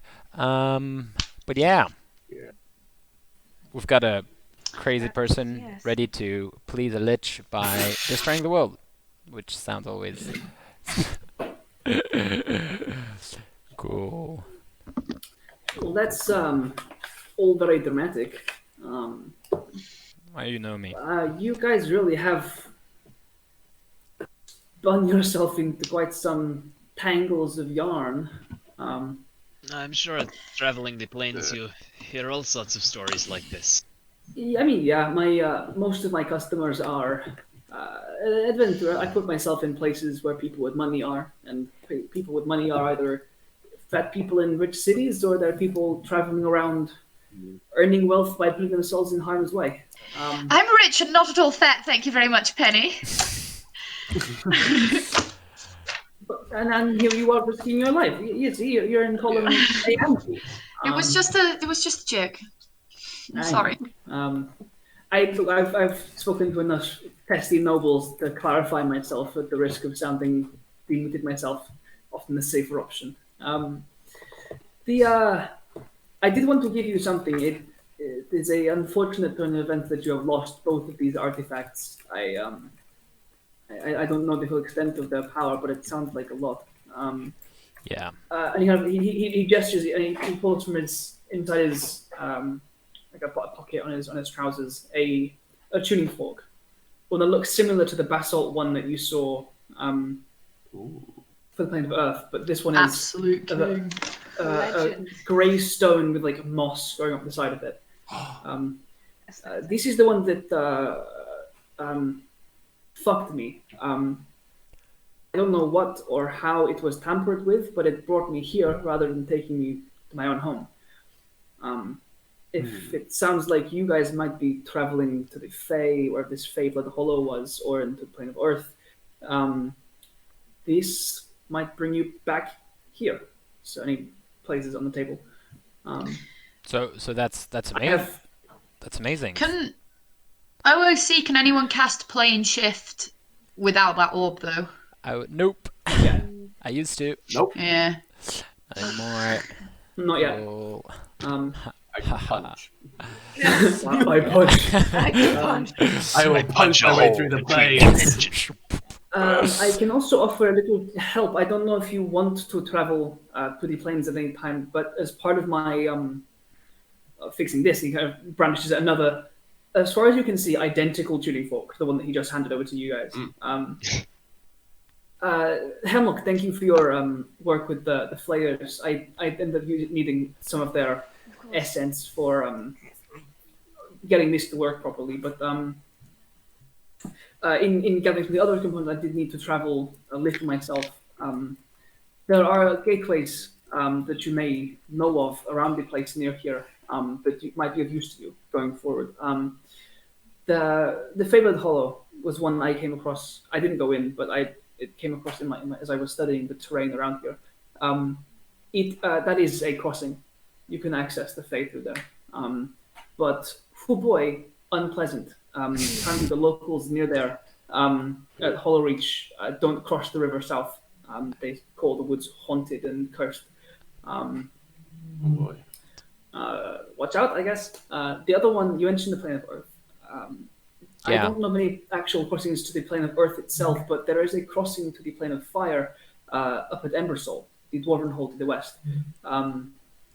As far as I could tell, it crosses near the Fountains of Creation. It's an area of the plane of Fire that borders the plane of Earth. So, if you're desperate, you can get through there. How did you learn that? Embersoul is plane. I mean, I can travel across continents pretty quickly. And I have some spells which specifically do allow me to ask specific questions about how I can beseech knowledge and big powerful entities, celestials, the whole shebang. Sure, I know exactly what you're talking about. I can do the same thing. I mean, I can do the same thing. He has a traveling tavern. I'm pretty sure he can figure out where a mountain is only a few hundred miles that way. I pretty much, yeah. Sure. Then again, I don't do magic. I mean, you're pretty much right. It pains me a little that I must go pretty much imminently. A friend of mine who I had lost track of for a number of years has resurfaced, and I must go to him. Yeah, when duty calls. We understand completely. Yeah. It is a difficult position I leave you in. War coming to fruition and all this stuff with it's Kaisa and Iseko and all of these people. Incapable. Trust me, as someone who has spent a good chunk of my life traveling the plains and meeting adventurers, you guys are by no means short of the mark. So I want to. As I'm leaving, there was another mage that has resurfaced. I must go and see. But there's one thing I can offer to you one last time before I go. Let me quickly find it. It's a little ways back in my notes. But there it is. When you were clearing out my shop, there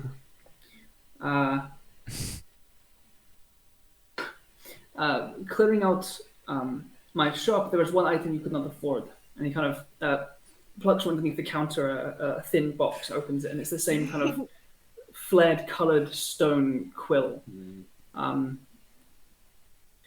it seems you have need of information. Yeah. And this might help you get pointed in the right direction. I also don't know that I'll have time to fix that amulet hole for the shield guardian. That's okay. We have other leads on that. They've been made in Adigan before. They can get made in Adigan again. Yes. No drama, no sweat. But I'll remind you how this works, because I'm afraid I can't leave this with you. Take your time to think on it. I'm not leaving any second. And I'll remind you what the Seeker's Quill does. This divine artifact is a gift from the knowing mistress to a devout law hunter. The exquisite quill flickers with muted colours and carries a weight as if formed of stone. As part of a 1-minute ritual, the user can describe a question or subject they wish to learn about and make a DC 15 persuasion check. On a failure, the quill does nothing. On a success, the quill flutters to motion, leaving a faint blue glow tracing behind its point. After 10 minutes, the quill leaves floating in the air the name of a location on the same plane of existence, which soon fades. At that location, a tome appears bearing the information that you seek. The location can be random or determined by the DM after the quill has been used successfully, or otherwise it cannot be used again for 1 month. You actually say, hey, I need to know about X, Y, Z, please. Hey Google, tell me about this red dragon. Pretty much. Where is it? And it names a location on the same plane of existence. It could be anywhere. But in that tome is the information that you seek. So what do we? That's really nice of you, Penny. Guys, what do we want to ask? Well, if Pendalian isn't shooting off right now, I say we've got so much to do and it's so urgent. Perhaps we can wrap up breakfast here and speak to Marla and try and make sure Caelan's whereabouts is known to as many people as we possibly can get. Pendalian, if you'd permit me, I would happily, if it's all right with you, Pendalian, if I could borrow your focus to scry again, I might be able to at least get some pinpoint on their whereabouts. Yeah, of course. Yeah. Now or after you've spoken with this Pinel? After we've spoken to Marla. I mean, you're staying around till dinner, aren't you? We can have one final dinner with you and maybe ask the question then. Yeah, I can wait for dinner. Yeah, don't leave us so soon. That'd be, but do get to see that person that you lost. How did you lose them? Did you lose them between planes? I mean, yeah. That sounds complicated. No, they're well, he's a little more eccentric than I think. But he gets in positions where he gets lost. He was investigating some temple with information from times long past, but he vanished and has only just come back. He's writing a book, I believe. Maybe one day I'll bring him back. What's kind of a book? I believe the last one he starts lots of books and never finishes them. I think the current one is about different planar wars and beasts and things. Beasts. Canon Pendalian is Mordenkainen. It's either Mordenkainen or Volos, and well, it's Mordenkainen because Mordenkainen gets lost in Barovia. Oh shit, he canonly gets lost in Barovia, and that is what he's talking about. Because we just finished Curse of Strahd, so Barovia's back, baby. So Barovia has just been released, and Mordenkainen can leave now. Oh my god. Yes, everything is tied together. All the campaign we played. We also had it for those of you and the audience that aren't in our Curse of Strahd campaign. Me and Andrew have not ironed out any details, but it is very possible that Barovia may have landed in Juventus somewhere once it was released from the curse. So Mordenkainen could be here. Oh my god! Oh god! Oh damn! Well. Everything in your question. Go see this Pinel. I'll arrive at the house for dinner. Look, sounds like you're really in the thick of it. Yeah. Nothing new there. All right, and I'll bring my orb for you, Hemlock, so you can scry. Thank you. All right. Well, have a good time in town. Thank you for breakfast. It was Yeah. absolutely Of course, delicious, as always. My enchanted pots and pans are great cooks. That's Yes, I'm useful. certainly going to miss these blueberry waffles. I can show you the enchantment to enchant the pots and pans to make the omelets and the waffles and the stuff. That'd but be I'm not sure. interesting. That'd be interesting. My magic is good with this, and he points to his gun and bow, and good with those, and he points to a tree out the window. That is about it. It has, but he's really good at like those specific things. But yeah, Those things, have- very good. those two things. I Yeah. have absolutely no doubt. I Now, could find you a blueberry bush. I could not make the waffle. all right. I'll see you guys later. Yeah. Bye, Markos. By the way, And we he don't goes back need to Bye. magic polishing a to glass. do waffles. But yeah. Bye. None of you drank out of.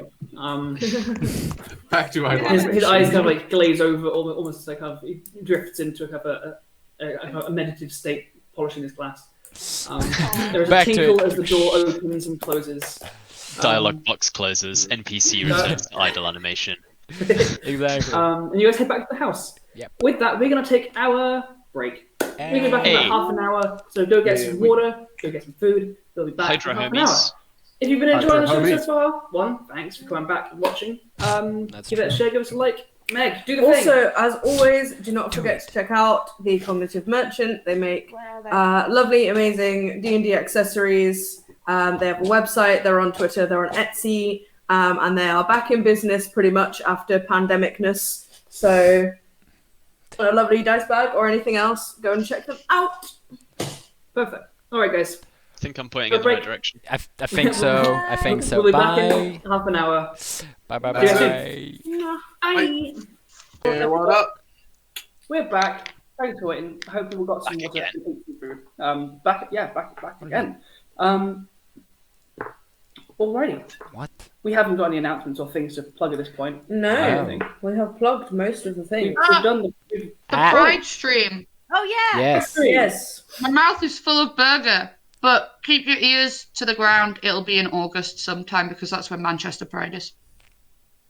Noise. That. So, without further ado, we'll dive back in. Wait. Where we left off, the group- Wait. Give me some seconds. Apparently, all the screens went black, and I don't know why. Yeah. they have. No. Why? Yeah, they have. No, we're all black. No, the screens is all black. Why? What the fuck? So if I do that, I'm gonna have to do a quick fix. Okay, cool. That's good. Oh, we've got 3 now. We've got David. Okay, why don't we have me?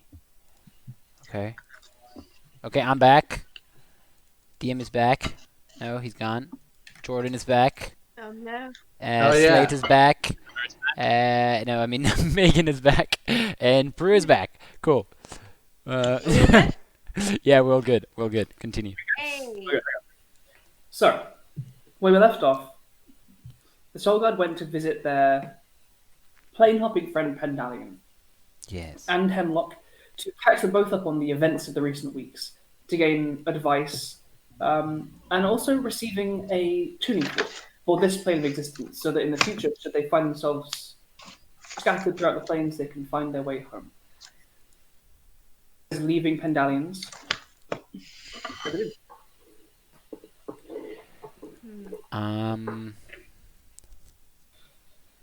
Should we go, should we go I to think see? we said something about Yeah. seeing Penel. I think so. Yeah.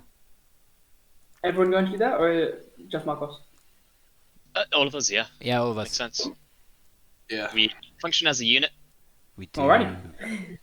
Absolute Grabbing unit. your, And grabbing your absolutely. road, grabbing your road things, you guys head on the road south back towards Adigan, keeping Lake Gen on your right. In this bright autumn day, it begins to get a little bit cold, but the skies remain clear. You see the city loom up in front of you, the large living wood tree towering above the city skyline Good game. itself, and find your way to the living wood yard itself. to the centre of the castle in Adigan. It is busy.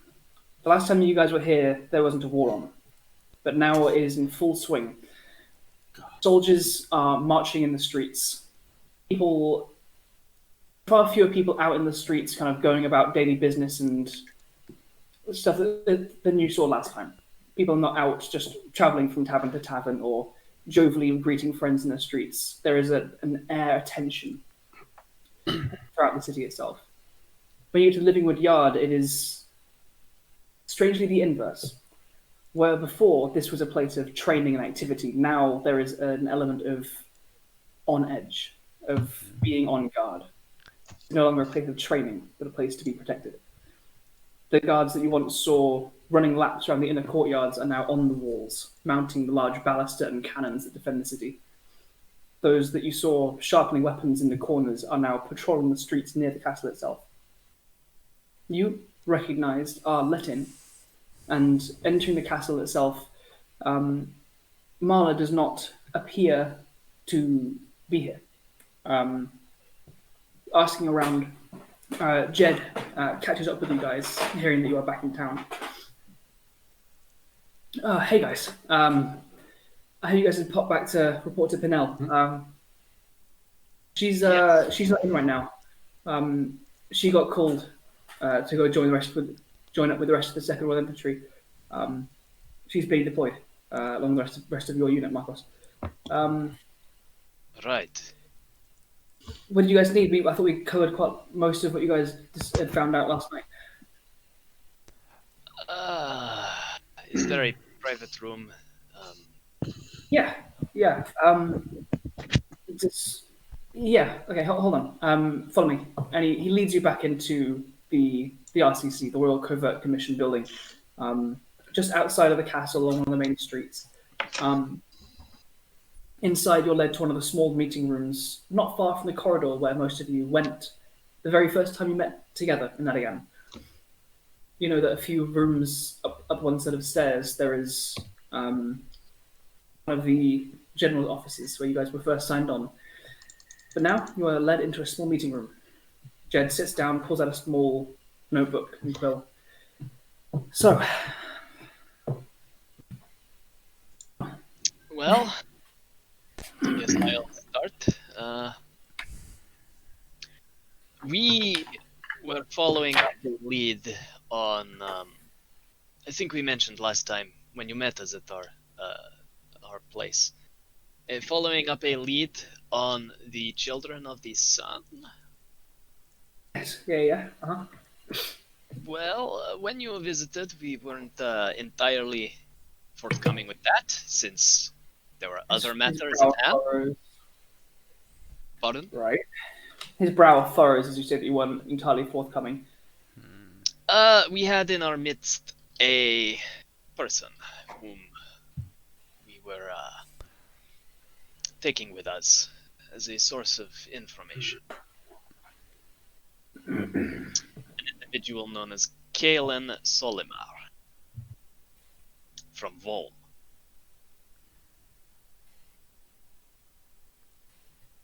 Okay. Caelan is a defector, so not allied with the Volmian military. Quite the opposite, in fact. However, it did not appear that they were fully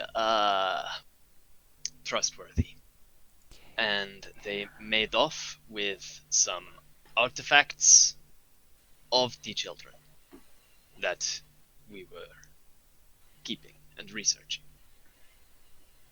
They are at large. They escaped on some form of fiendish steed, a black horse with a mane of fire and flaming fetlocks.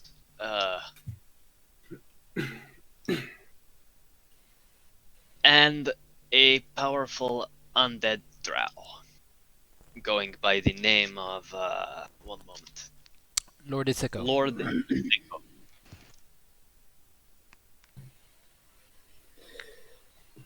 Right.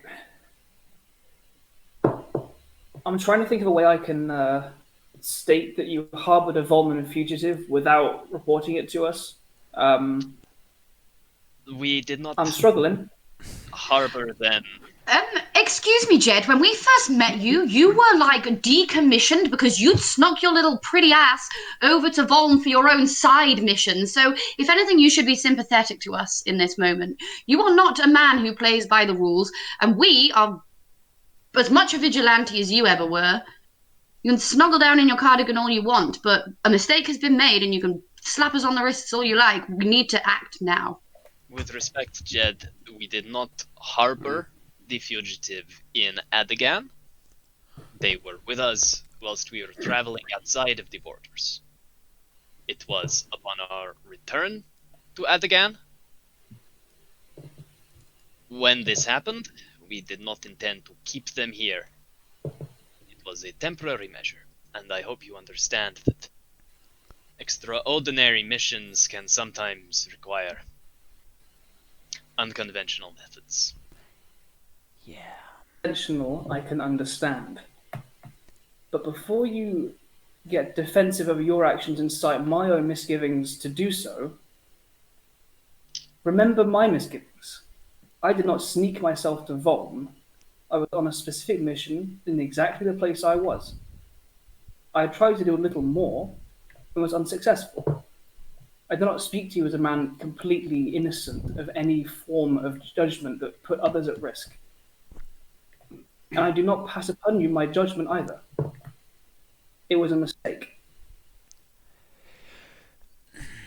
Or wrong. But we have made mistakes. Also.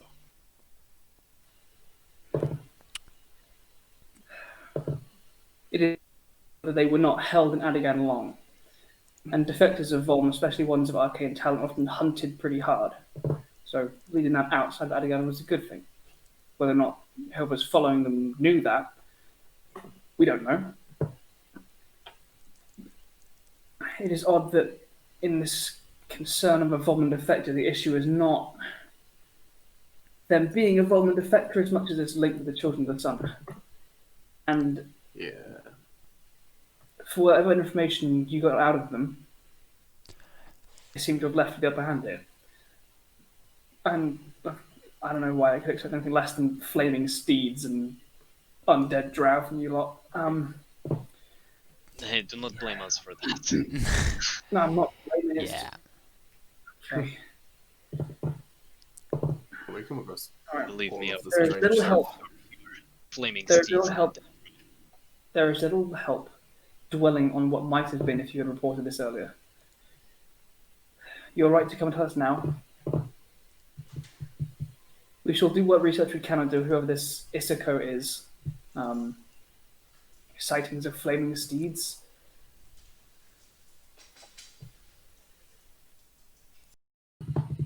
Okay. Are you guys still doing your... You mentioned you were interested in going and trying to locate where Everenfar is making his lair. Is that still your intention? Yes. Yeah. We intend to follow that up, and there may be some further leads on the children on the way. All right. Perhaps Well, if you're able... we shall prioritize tracking the dragon. Yeah. The faster we can deal with him, the better. He's... Immediate threat. Yeah. As much as us losing Ebstone was actually a lost battle, the dragon hasn't taken Flail's End yet. And it's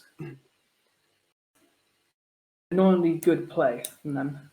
We can't just abandon it. We'd leave the southern flank open for them using it, but they're just picking away at it enough that we need to keep sending supplies down there. They send a steady stream of wounded back to us. They intend to bleed us. We already are. But find the thorn. We'll pick it out. All right. Is there anything else? Maple will put a little hand up. And kind of step forward and be like, not that this is the plan. We've not planned any of this, but I assume if we were to, through some incident, come into contact with the dragon, I assume we're okay to take it out if necessary. Yeah. Yeah, if you can. I mean, go for it. Again, I'm not saying that's the plan. I'm just saying sometimes reconnaissance doesn't go the way you want it to. I'm familiar. Yeah. Sometimes. I mean, find the dragon. Once you found it, we can plan an attack to try and take it out. If you guys end up killing it before that's needed, then fantastic. I'm sure a bonus would be thrown your way, and that'd be a big old morale boost to the troops here. But it's a really big fuck off dragon. And you're a lot more useful to us alive than dead. So pick your battles. But if the battle comes to you, I guess do your best. Yeah. We'll do what we can. Like the main thing that we found when we went over into Volm was that we don't pick our battles. They just kind of come to us. They do seem to have eyes everywhere and can move around very quickly.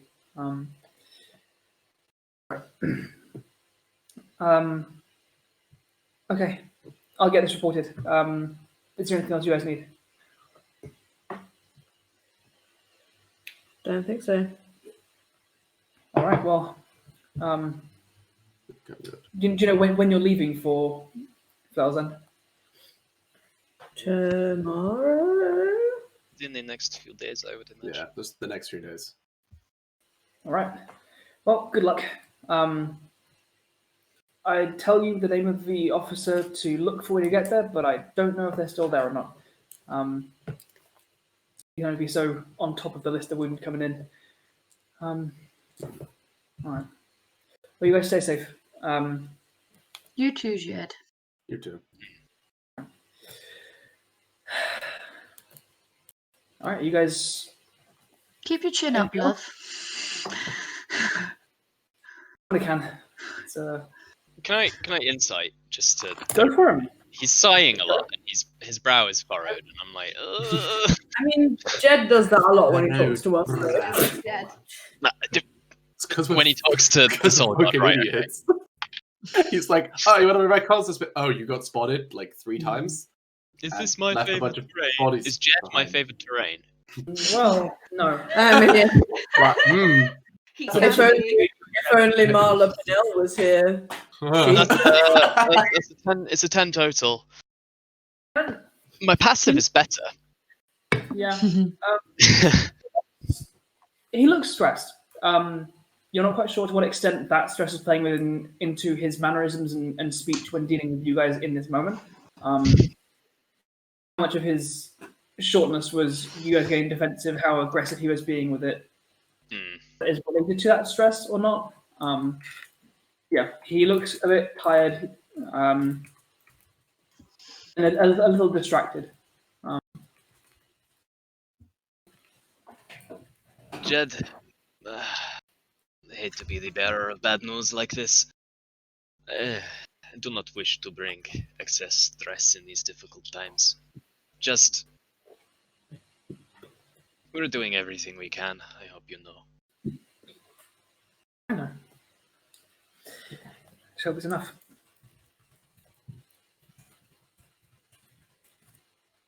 Cool. I guess we go home. Alrighty. Is there anything else you guys wish to do in Adigan before you head back to the estate? Yeah, I want to check in on Bobbin, but I don't want to do that with everyone. And it doesn't have to be a whole RP thing. I just want to check on the shop and make sure everything is going okay. Other people are welcome to come if they like, but I'm guessing in a time of war, not many people want high fashion items of clothing. So I want to make sure, like, she's okay and she's provided for, and yeah, that everything's all right. Okay. Markos? Sure. Yeah. What's up? You have a acquaintance in the city who is of draconic persuasion, I Yes, believe. I was gonna say I needed to go talk to them with Lady Summerhold here. Oh, yes, of course. Well, considering our quarry, it might be useful to. I don't know. Talk about how to kill other dragons. Yeah, that sounds like a good idea. Uh, um, let's not get ahead of ourselves. We're not trying to kill the dragon necessarily. True. By ourselves, but No. information would be useful. Yeah, I can see what they can tell us. But in any way, we had to go talk to them with Hope. So whenever Hope is ready, we could go. I can go now. I mean, I thought you wanted to go to we've just Bobbin. had breakfast. Bobbin's not going any. Like, if Bobbin isn't in the city, she's not here, and if she is in the city, her shop will close at 5. So we've got plenty of time. Okay. Fair enough. We can go then. All right. Just the three of you guys going. Hemlock, Newt, Maple. What are you guys up to? Where am I going? Markos got roped into it. Just, you don't have to come if you don't want, Markos. I mean, he won't say no if you think he should be there. I don't think you should do that. Then he won't go. Then Markos, Hemlock, Newt, Maple. What are you guys up to? I think Maple will probably just go home. Alright. I've not got anything to do. I don't want to RP it because it's pointless. Just buying. I want to go out and buy. Some diamond dust. Okay. And I think that's it. I think that's all I need. Yeah, I'm gonna go and see if I can get some diamond dust from a jeweler's. I don't, because I had to reload my character sheet. I don't have any gold in my inventory because I don't know. Oh yeah. Yeah, that stuff. Pardon? Yeah, you can absolutely find that stuff. Okay. The other thing, again, I don't want it to take too much time, but maybe bring in Newt and maybe Marigold if they are willing to confront the horror show that's going to be in my apothecary. We can deal with that when Hope and Ashura get back. Yeah. All right. Then Hope, Ashura, you find your ways through the Archers district of Adigan, with the beautiful houses and apartments and the cleanest streets, also regularly patrolled by groups of guards, much larger groups than would normally patrol these streets.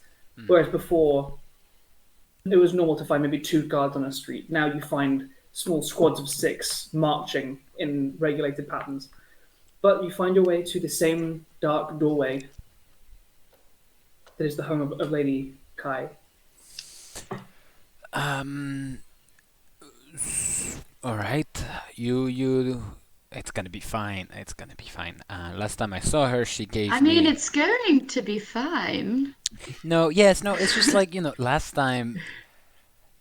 They gave me a dead cellophone and also lots of things happened. I'm just gonna knock. Just take it out of the way. And he knocks. There is a short pause. You hear a slight shuffling behind the doorway. It swings open, and in a silk and chiffon long robe that joins maybe kind of just above the belly button, you see Lady Kai with her bald head of dark skin and large kind of neck rings, holding her chin high. Hello, Lady Kai. Sure. Hi. Lady Summerhold. Yes, wonderful to see you again. And I will drop a big old deep curtsy. Classic shit. Smiles and looks down as you do so, kind of looks towards Ashura. How you doing? You told me to bring her, didn't you?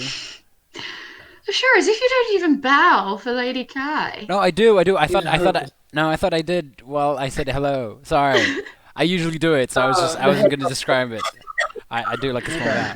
Like Alex did it, so I Alright. thought, that Oh, was a so thing. cute. Bless you. Sorry.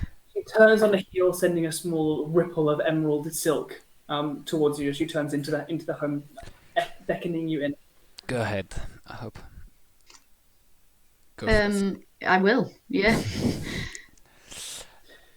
So she reclines onto her chaise longue and picks up a small chalice of wine. To what do I owe this visit? There is a few things. But mostly I think you wanted me to bring Lady Summerhold, right? Is what I had from last time. And you have nothing to say for yourself. Yeah, we do. We definitely do. Sorry, Ashura does love to beat about the bush, doesn't he? Yes, there is a certain red dragon of relative ill repute, Ivranfar, down to the south of here, and we plan on, well, kind of going and seeing what he's about, not in like a fun, nice way, in a very More like where it is. not very nice way. And like where it is, can you point where he lives on the map? Those kind of like normal things we do. But apart from you, my queen, we don't know any other dragons. So we're hoping for a little, I don't know, could you share us stories of any of your red brethren? I'm sorry, I don't know how any of this works. I don't know if I'm even saying anything that's rude and untoward. If I am, please stop me. Ivranvar is a singularly doltish example of his species. Offers so much for free. He sits alongside like a lapdog, convincing himself that his trades of land and dominance over the forests are an even trade. It's disgraceful. He will do this land a service as well as Arkin's name by removing him. Okay, so As far as anything else, what can you offer in return? She kind of cocks an eyebrow and looks both of you up and down. Oh no, Alex. Prudence, what have We're we gonna done? have to have a threesome with Lady Kai. What have we done, Prudence? You go first, okay? You make the first move. Ashura will just follow suit. Well, my acidic and resplendent queen, I don't know what mere mortals such as ourselves could offer someone as powerful as you. Any incentives? That could help. Prudence, OOC genuinely has no idea what to offer this woman. Like Same. Alex doesn't really have an idea. But if you need anything to be done, as always, I am ready to be of service. Otherwise, I have nothing else to give other than my time. But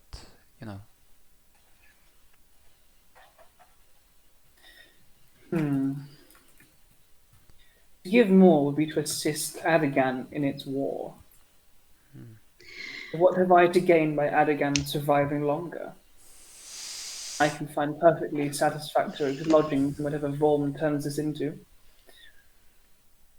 Could. what Volm would plan on turning you into, my queen, is trying to turn you into another lapdog. And I'm not saying that that is something they'd successfully do. I'm sure your Unlike power.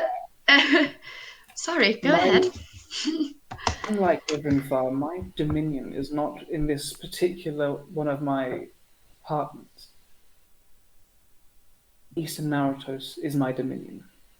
I come here when I wish to have a calming break. Ivranfar's entire dominion is at the behest of Rome. He fears their mages, and he's right to. But still, he fights alongside their armies.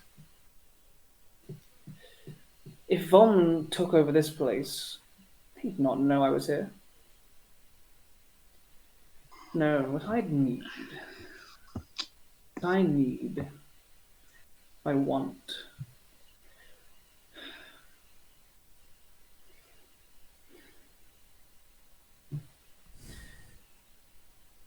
I know. She stands from the chaise lounge and walks over to a cabinet. Kind of large open planned apartment is separated. You see an office in one section, the desk perfectly neatly laid out, small kind of green glass shrouded lantern. He reaches into one of the boxes and pulls out a very finely crafted necklace. Thin gold chain around it. And at its center, there is the outline of a golden dragon's eye. The pupil itself is of solid emerald. This large kind of dragon's eye pendant. She walks over to you, Hope. Unclips the back of it and clasps it around your neck, standing very close to you. I will hold my hair out of the way for the lovely lady. Do not remove this. Present it as you wish to present anything with pride. And remember my gifts to you. I know you, as Mr. Ashura, are a person of honor.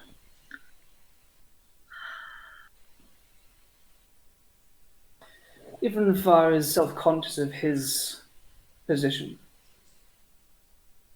I doubt that however many of you there are would kill him as a group. You might fare better to pluck on those strings of self-conscious doubt. His allegiance into fury, to jealousy. Flatter him as you should any dragon. Make him angry enough at his position.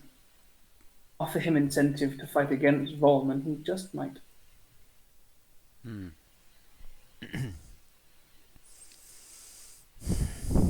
Are you satisfied? Summerhold leans in close, and you can feel her breath on your ear. Like, no, because this would be no. Absolutely not. Absolutely fucking not. Oh my god. Yeah, fun. That's Hey, Prudence. wear the symbol of the dragon that fucking genocided your entire Awkward. race. Shit.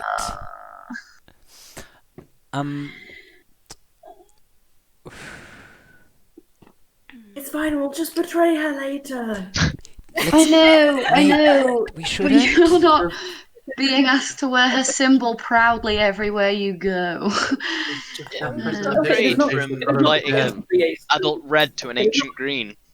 It is not blatantly a symbol of Caelan Solemar. It is a relatively small golden dragon's Okay. outline of an eye. Okay. Green gem in a dragon's eye, but it could very much be nice for golden dragon. Yeah.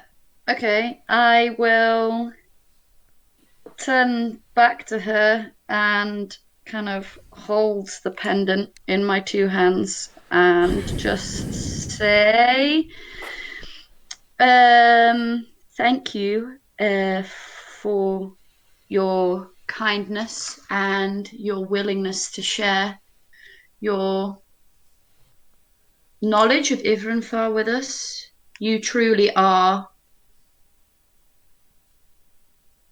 a spectacular being, and I am humbled that you would take your time and spend it on people like us. You make a persuasion check for me, Hope. Ooh. Yeah. This is. I Ooh. want to insight check the Lady Kai. That's a nat 1. Yeah. She's hot. Yeah. True. She's hot. You got that right. Good. That's all I wanted to know. That's why I insight checked her. Are you hot? Fuck it. I'm gonna try a Tides of Chaos last Yes. because I rolled like shit. Let's go. Everything is I rolled possible. 2 6s, everybody. Rock and roll. A 6 is actually a 15, but it's not great. Okay. Her smile persists. Okay. Yikes. Yikes. Right. I offer either of you a drink. Is there anything else I can do for you? No, I don't think so. I'd like to speak with you, but maybe just the two of us. Oh, you don't want me? Okay. No, it's not what I mean. It's not what I mean, Hope. It's just... No, I understand the need for private conversations with two such lovely people as yourselves. You are, I don't know, teacher and student, and sometimes that is a bond I would not wish to interfere with. So, yes, I mean, I can see myself out. No need. No. And Lady Kai kind of escorts you to the door. She takes your hand in hers, lifts it to her lips. It's been a pleasure seeing you, Lady Summerhold. And Look forward to seeing you, again. as usual, have been more radiant than the sun rippling on the plains of greenest grass. I hope to see you again soon. Radiance is the purview of one of the two of us. Oh. Waiting for her to turn around and be like, it's me, obviously. A boom. Did I say, sorry, I didn't hear it because of chatter. Radiance is the purview of only one of us. The purview of only... Prudence doesn't know what that means. She's saying that you're the radiant one. Aww. Okay, that's nice. Thanks, babe. That's cool. I will just flash her a smile, a winning smile, and leave. If that is like not an impolite thing to do, I do not want to be rude to this dragon. She smiles pleasantly and closes the door, and turns to you, Ashura. Yes, darling. Yeah. It was, considering what happened last time. I was maybe rude to you, and I didn't want to be. I may have been, I wouldn't say a coward, but maybe I was a bit scared. And he's gonna walk a step like closer to her. She takes like the end of your chin in her hand, like, lifts your chin up slightly to look up at her. What have you to fear from me? Well, you're Green Dragon, so I'm guessing a lot, but I hope nothing. I think we both know that that's entirely up to you. Yeah, that's the And scary your part. friends. Yeah, definitely the scary part. And I'm gonna kiss her. Yep. Yeah, I got it. That's Oh, horrible. shit. Yeah, I'm doing it. It's done. I had planned it. I was like, Yeah. He takes a step back. cool. Ah, okay. Boom. You seem to have misread the situation. Did Yes, I have. you can see yourself out. Yep, cool. Dimension door's out. Just out of the thing. Just disappears. Just disappears. He's not gonna go back to the house. He's gonna walk around for the city for like 3 hours and just come back to the house afterwards. I can't look at the screen right now. I'm just looking at like the corridor. Cause I can't do that. I can't do that. Cool. Cool. Oh, no. Oh boy. All right, can we let's pass to something else. Let's do Bobbin and Hope now. Let's do Bobbin and Hope. All right, let's just Let's roll it up. We got a dragon to kill. Let's just go. This is. Oh, baby. She brings you some tea and updates you on the store. While she has had to let go a few of the apprentices who have decided to sign up to the army, there are still a few of them. There's 4 apprentices who have stayed on, who are helping her maintain some product. And actually, there's been possibly unexpected a slight uptick in younger nobles of all ages and stations requiring new garments, as while parties are fewer, the duties of many of these nobles does involve delivering gifts of weapons and gold to the military and to different fortresses. So for these various duties and appointments, they need new garbs. And Bobbin has found herself being able to supply that in decent demand. Nice. Yeah. She asks kind of tentatively what you've been up to, knowing that you're up to some pretty wild shit. I'm just gonna tell her the nice stuff. She's nice. She's just a nice person. I will say we went to the gnome tribe and it was a really good time, and that in the mountains we saw a rock and Ashura distracted it with a cube of cows. Yeah. But also, while I'm here, there is something I want to pick up that I maybe would have already spoken to her about. Basically, something for Newt. And I don't know if Jordan wants to be in the scene. I was saying in the chat, but it got whisked away. I think, probably makes more sense that he would just ask you to pick it up. Because, Newt doesn't really know bobbins at all. And it's like, you're friend. I don't want to, be the third wheel in that situation kind of thing. But yeah, it's, I believe it's called a yukata. Basically, which is like a Japanese dress Andrew doesn't know what that is. kind of thing. Yep. Okay, yeah. But that with, little mushroom patterns on it as well. Oh, very, very Ashura. I've literally just Googled what it is. Yeah. Okay, cool. Robin can absolutely do that for you. Hell yeah. Sorry, I've accidentally picked it up a few minutes too late. I didn't realize Hemlock was coming back today, but I think Ashura, ignore me. I think Newt's going to love this. It's going to look absolutely fantastic on him.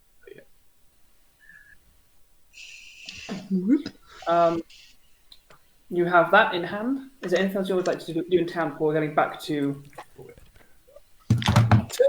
the house?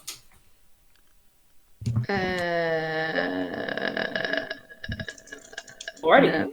I am all G. If Bobbin needs more money or more material sourced, I will be sure to either give her that or on our travels keep my eye out for that as well.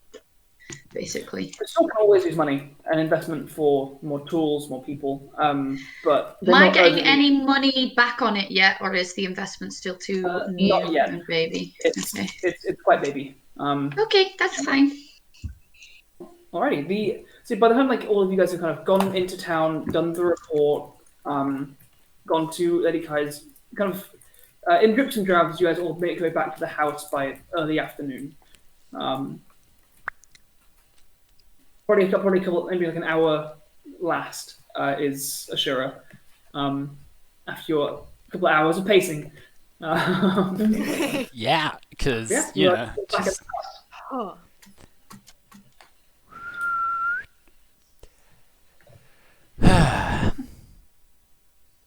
Hemlock, you had a thing to do with people. Yes. I had one other thing that I remembered, which at some point, probably when everyone is back, I would like to go to Pendalian's and scry using the blood that the others got last night. Yeah. But I'll wait I want to do that with everyone.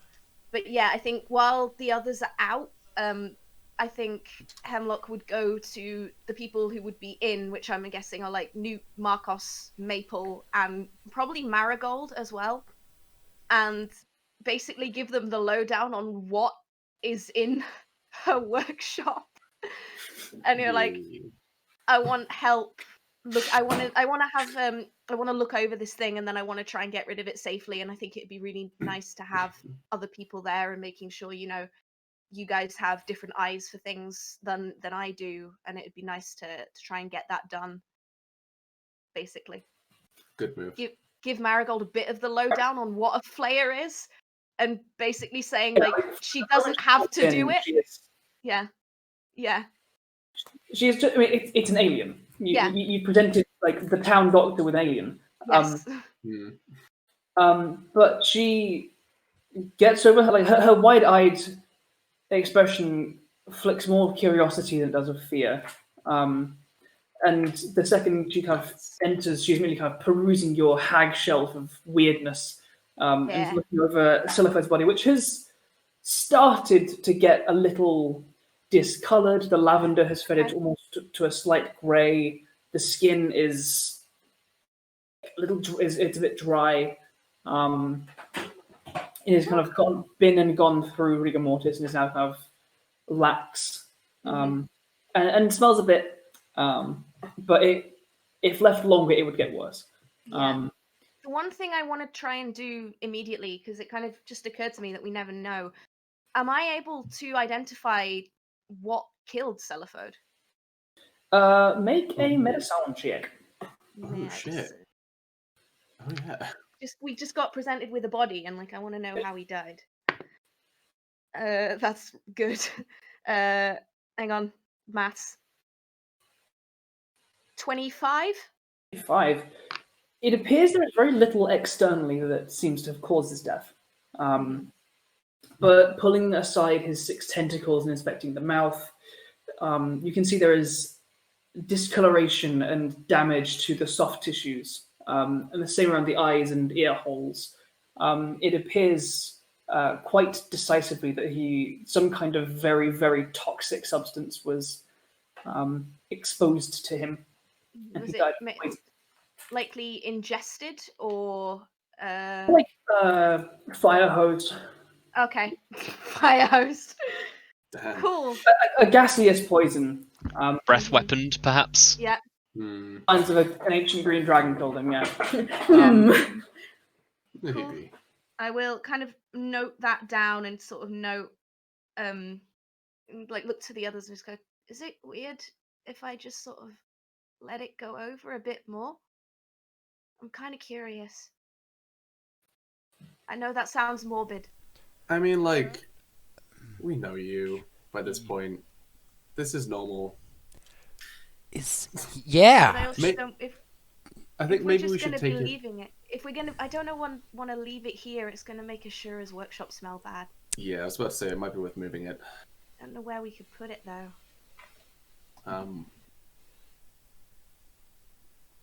Sounds like you need a morgue. Yes, that. Marigold, like perhaps a little more. Well, I mean, back at the tribe when we've got food we needs keeping, we usually smoke it. But in winter you can bury stuff. Not the cleanest way, but if you wrap it and bury it a little ways deeper, it's a bit colder down underground. That could definitely work. And if we can bury it, then even if some kind of exposure to the earth is also going to have an impact, and that's going to be an interesting thing to try and observe. I mean, how much have you cut it open before? Do you know what's going on inside there? Not this one specifically, but I have, and I'll get out my other journal and like unfold the page that's like the massive spread of the drawing I did of Animbor after I took him apart. I don't know whether it'd be the same under there, but this was a similar creature, not exactly the same. So like takes the notebook and starts perusing it. Marigold can speak Druidic, can't she? I'm guessing, so she would be able to read it. I mean, like you can see her like mouthing through a lot of the notes on the sides of it. I don't know if the difference between this one and the one on the table is just size and the tentacles. This one's got 2 more. He did seem to at least socially be some kind of a leader, so there might have been some difference. I'm not sure. We only fought him once.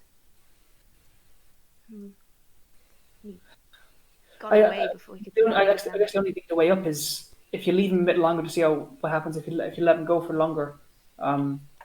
If anything inside might get damaged or changed beyond recognition. So you actually miss out on differences there. It's an alien. I have no idea. No, me neither. That's why it's so exciting. What do you think? And I'll look over to like Newt and to Maple and to Markos of just like, it's been druid chat, but I want to try and get people involved. I would burn it. I don't like this. Like, you see Newt thinking very intently on it, as if he's trying to think of something like smart or profound to say. And he just kind of shrugs his shoulders like, this is kind of your area. I don't really know. Maple will be like, well, if you want to like leave it and experiment on it a bit, but you're worried about like the organs going weird, you could like take them out and put them in jars, like the head, and then see what the rest of the body does. Oh, like embalm it. Yeah, kind of. I could try that. I've never done that. That's more Slate's thing. I could try. Sure. Slate's the veteran guy, right? Yeah. Yes. I know how to like. I can do a bit of preserving. It's mostly for food stuff, though. So. Yeah, Bonins.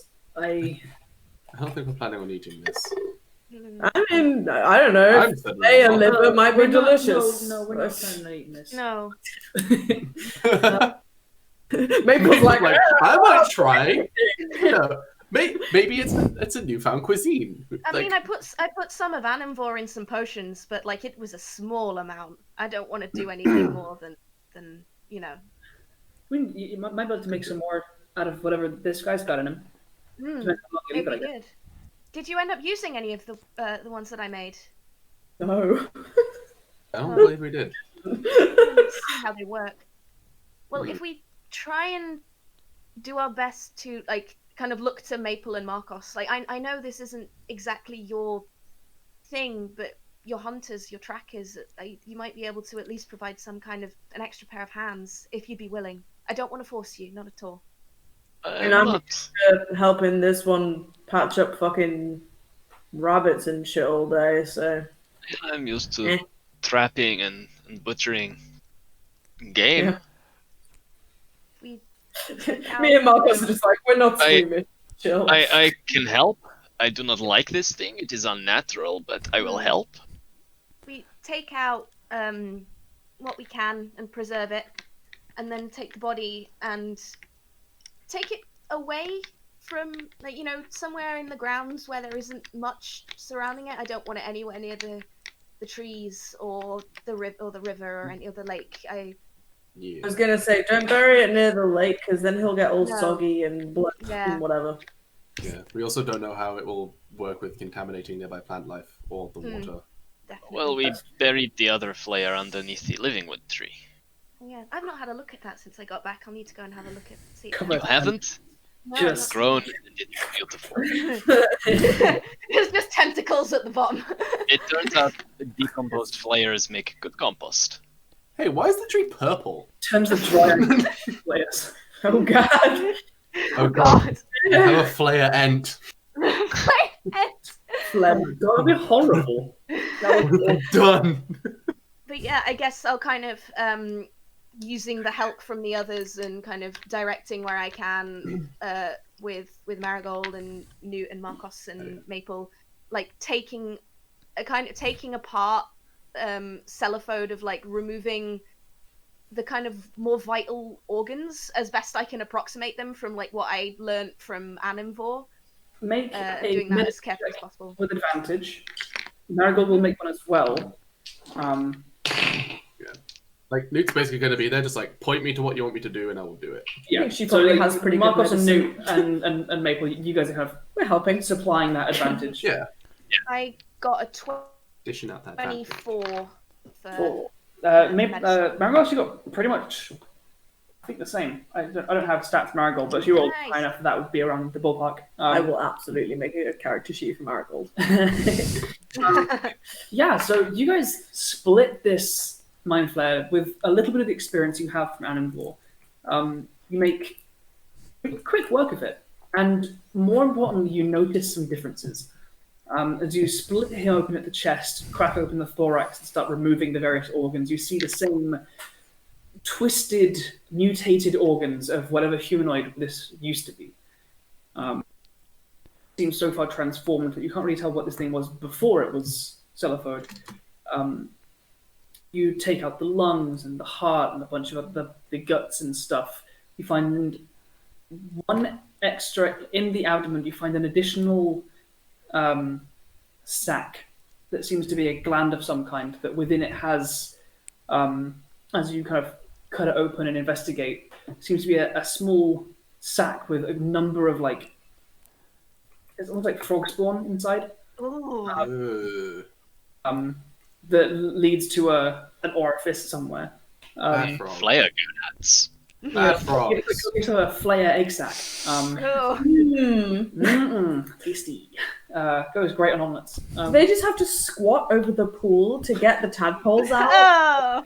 Fitted boat. Image of all these terrifying flares, all just squatting over a pool. Like, so They how just you doing? squeeze out of the hand. Yeah. Also, Flare gross. boba. Flare boba. Ah! Oh, David! That's horrible. You notice inside the head, as you're removing the brain and other aspects near the throat, they're the same glands and aspects of the brain that you saw in Annenvor, but these ones are significantly larger, which seems to align with the more powerful psionic powers that Celophode wielded. But you also find the abandoned secretion sacs for that kind of paralyzing toxin that coats the tentacles that Annenvor had. Having more tentacles and longer tentacles, the glands on Celophode are larger. You break him down into a deconstructed Celophode, jar him up, and your hag shelf is Haggy. Haggy. alien hag for the win. God. Very haggy. Some more I things love Girthy. how some of my first notes back as Hemlock are larger brain glands. Much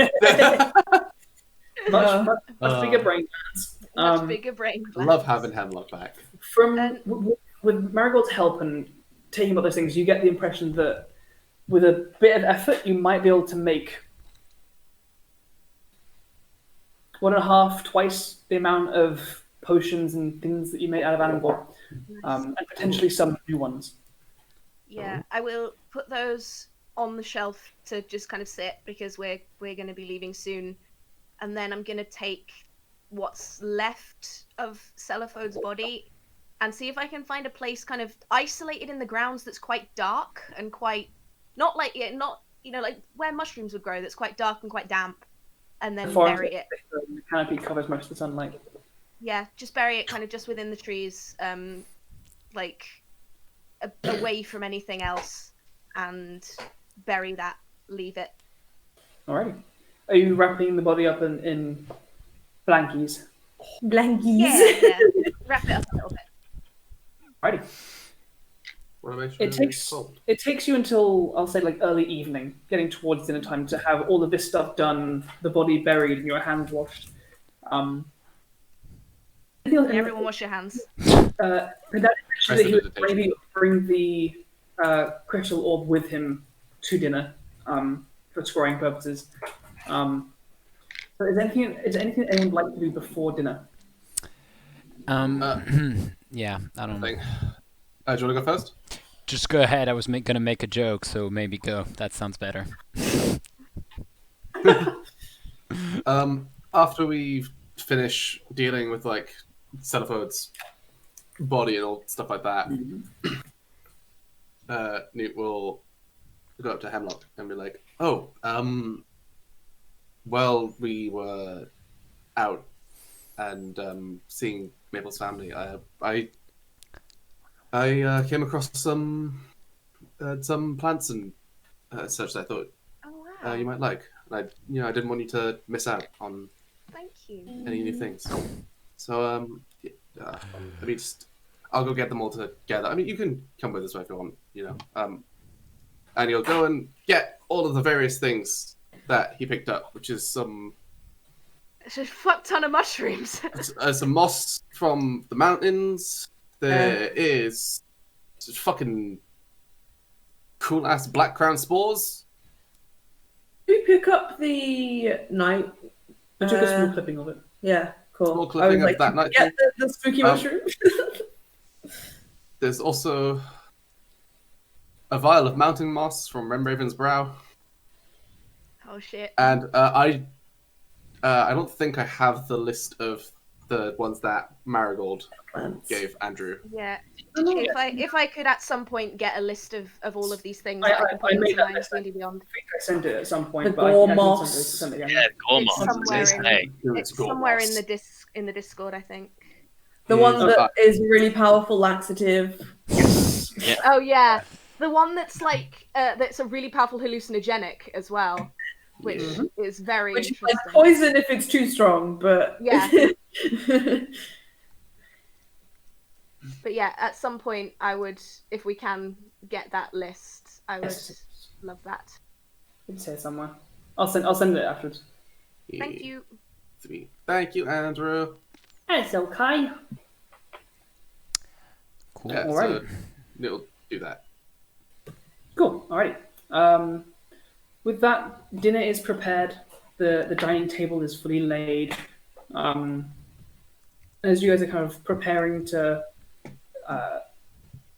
sit down, Pendalian knocks at the front door and is let in by Felix. And he's wearing clothes you haven't seen him before. He's wearing very fine blue, like a long blue tailcoat with like gold, very fine gold thread trim to all of the seams.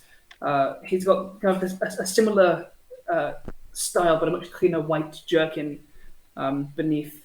His hair is kind of pulled back into a ponytail, and has like light blue blush like on his lavender cheeks. I love him. Like his like black eyeliner curls up and kind of emulates the same curl as his horns, but on the sides of his eyes. Oh my god, what an icon. I brought the things, and in one hand he has the same kind of gold-framed crystal ball. May I sit? Of course. Be our guest. Yeah, yes. That song. Thank you. He sits down and like he rests the crystal ball on one of like the side tables in the room. And yeah, food is brought out. Food is brought out. Wine is brought. So it's like nicer wine than is normally served. It is brought out for a goodbye meal. Anything anyone would like to do during the dinner, or do you want to skip to after, where discussions of quills and crystal balls are had? No, only have questions after. For the crystal ball time. Sit down Have and a enjoy nice a nice dinner. Yeah. It's a nice meal. I think try and make Penny. I don't know how much Pendalian likes being the center of attention, but more that like I would like to guide the conversation more to like, so what adventures have you been on? Exactly. Yeah. What planes have you been to? And like, I'm not trying to get information. I just want to know like as much about our friend before he goes as possible. Yeah. I feel like what planes you've been on, what kind of adventures. Do you know where Wolfforge can't do magic? What's your favorite breakfast? Your initial assessment is correct. He is not used to being the center of attention, and is very comfortable as a facilitator of more so than he's a participant. But he will, with prompting, happily discuss some of his travels, where he's traveled to all of the elemental planes. He's traveled to the second layer of hell. He's spent a few weeks there. He's been to a few of the outer planes, such as Arborea, a very brief stint at Mechanus, which was very dull. Apparently, everything there is extraordinarily predictable. A lot of his stories focus more around the adventurers he met there, and kind of the snapshots of their lives that he kind of was fascinated by for a brief time, and then kind of committed to memory, as all these disparate, fate-changing groups and people crossed his path and then went on their way. Old Berta, I'm afraid, but he does familiar with Mordenkainen, who he mentions a number of times, who he has helped travel and has offered refuge to several times.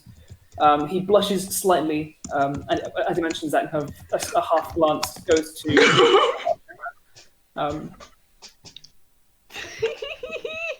Oh my god, him and Mordenkainen have like an on-off relationship. Oh shit! Cute as fuck. Andrew has given himself an on-off relationship with Gary Gygax. I'm sorry.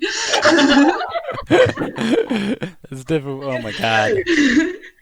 Dude. God, dude. Everyone knows DMs are basically warlocks to Gygax. Just Andrew's relationship has gone a step further. No, I am not. This is enough. Alex No, this is enough. This is enough emotional Come on, Alex, wreckage. try and kiss him again. Maybe No, this time it'll do you work. know? And Megan said, Alex, you can't go back to him after you shunned him. I shunned him. He was like, this is a one-night thing, dude. It's chill. Me? I think Ashura will just push everything that has to come with love in his life. He's just like, no, stop. I am dealing with demons, devils. I got rejected once, and now I will never love again. But he's the most arrogant man on earth. Of course, it's like rejection. How? No, this is not possible. How dare you? This is. Do you not I see don't this understand. package before you? Just look at Undead me. Lord Night Hand was like a bit condescending towards you, and you're like, he's the worst guy. I hate him. Yeah. So arrogant. Yeah. I hate this guy. Yeah. Yeah. Don't be arrogant when you're already arrogant. Yeah. Horrible. I enjoy both mine and Ashura's flaws socially. Ashura's is no one can be a snob in front of Ashura, except No. apparently Hope, which is fine. He accepts. And then it. mine are like any authority or any social pressure, and Hope's like, I'm angry now. Don't you try to push me around. Yeah. We make great diplomats. Tell us to go talk to the dwarves. Horrendous diplomat. Yeah, no, we need to go talk to the dwarves to be like, yeah, do something. No, that sounds bad. Cool. Penny kind of puts down one of his little kind of goblet of wine. His desserts are ushered out slowly and replaced with cheese platters and grapes. Cheese platter. He kind of puts his hand behind him, and a small purple hand collects the crystal ball from the side table and brings it to the center of the table. And he pulls from inside his waistcoat, which he was wearing underneath his long coat, and places on the table the small, thin box where contains the quill. Cool. So, Sorry. Hemlock, you mentioned that you wanted to Ask a question. somewhere. Yeah. Yeah. Sorry, I missed that. Something's cut out. Wanted to have a look somewhere. And he Yes. just towards the crystal ball. Yes. Though, if I can maybe try and get some eyes on this person that you've that's betrayed you, I can give that a go. Did you say you have some blood? Yes. One moment, and I will go get it. I doubt I brought a vial of blood to dinner. And I return within a few minutes with a little kitschy, cute glass vial with like 3 or 4 drops of Caelan's blood in it. Yeah, it's like rather than like a kind of a vial of blood, it's much easier to have like a couple twigs and leaves where it was splashed upon, kind of. Okay, well they're wrapped in a very lacy pink hanky. But yeah, Okay, you do have blood of the individual. I I can do that. I'm just having a look at rules for save modifiers. Yep. Do they stack the save modifiers? So like it says -2 if you have their likeness or picture, and -10 of like body part, lock of hair, bit of nail, or the like. Would I be able to stack that, or is that just like a thing that you can have? Like so, the ones with connection and knowledge don't like within connection. They don't stack. Like if you have a likeness and a body part, you don't get -12. -12. Okay. Sure. Knowledge. Yeah. I don't know how well this will go, considering I don't know them, but I'll do my best. Oh, this I can do a minor image of Caelan, so you can see what they look like.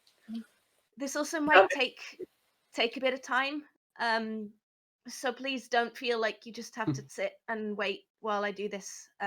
If it goes well, it should take some time, I think. But I'd love to sit and wait. Damn it.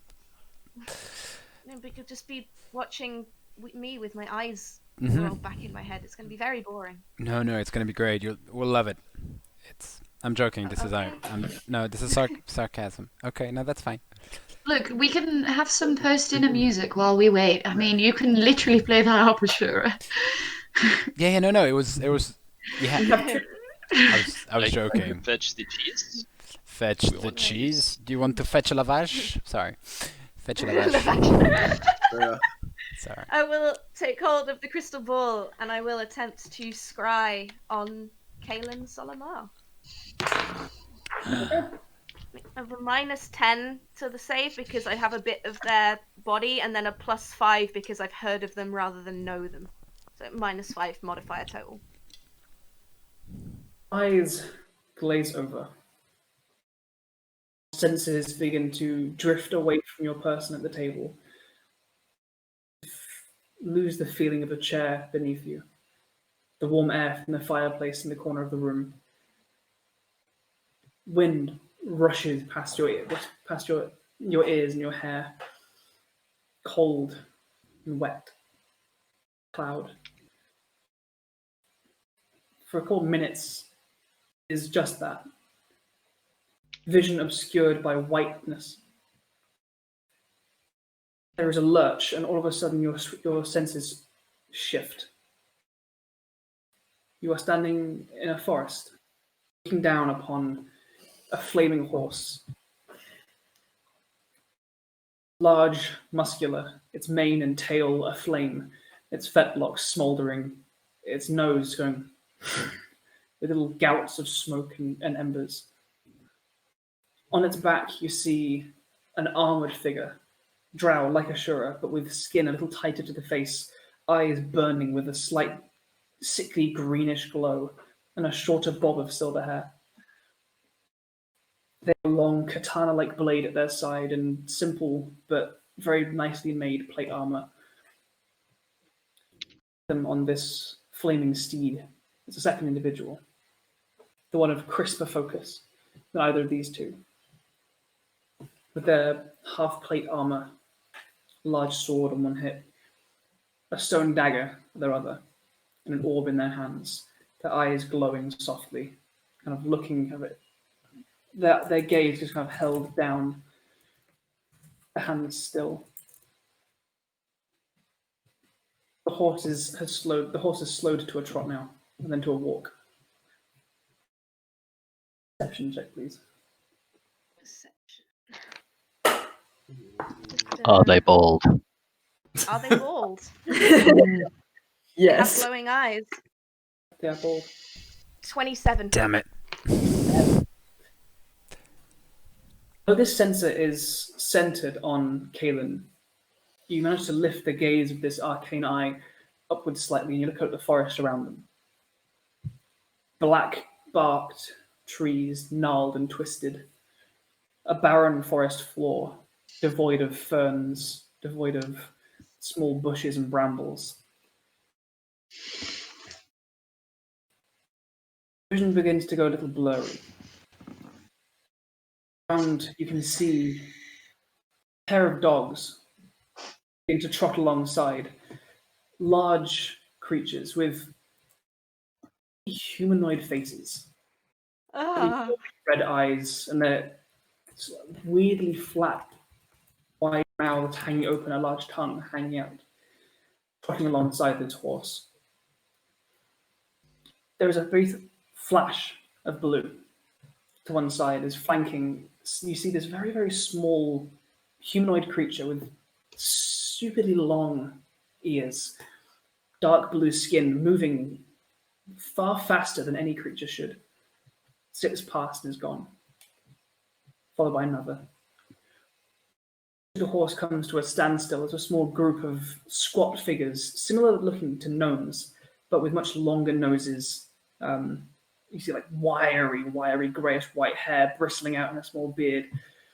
A large maul, again, far larger than a gnome should carry. A maul wielded by an orc, maybe. But this squat figure holding it with surprising strength. A large cap kind of tilted over to one side, kind of tapping his foot. Bow. Horse passes them. You get to a point where you see stone, like large paved stones, interrupt the forest floor. You see, going down into a large amphitheater-like set of just stone steps down in a circular arrangement. In its center, a black stone archway. The horse slows its walk, drifting its feet off of the stone as it drifts down to the center of this amphitheater. You see Caelan dismount, walking down, have eyes still cast to the ground. This theater of stones, other creatures, some small, some large. One particularly large one, just visible beyond the tree line, standing maybe 15 feet tall with a strange, enormous baby face. Large, empty, glassy eyes and an open rib cage. You see an arm reaching out of the ribs as if it's a prison cell. Oh. Vision casts up just in time to catch a view through this black archway at the base of this theatre. You see a continuation of the forest, but where black, brownish trees gnarled with dark green foliage, you see the same trees cast in a twilight orange glow, deep purple and reds, strangely more colourful, with a melancholy beauty to them. Smell catches on the breeze of decay. It almost perks Hemlock's senses in a happy way. A familiar scent of compost and growth. The horse passes through. Jessica, dismounted, gestures to Caelan. And eyes still cast to the ground. Strides forward. As Caelan passes through this archway, your vision blinks out.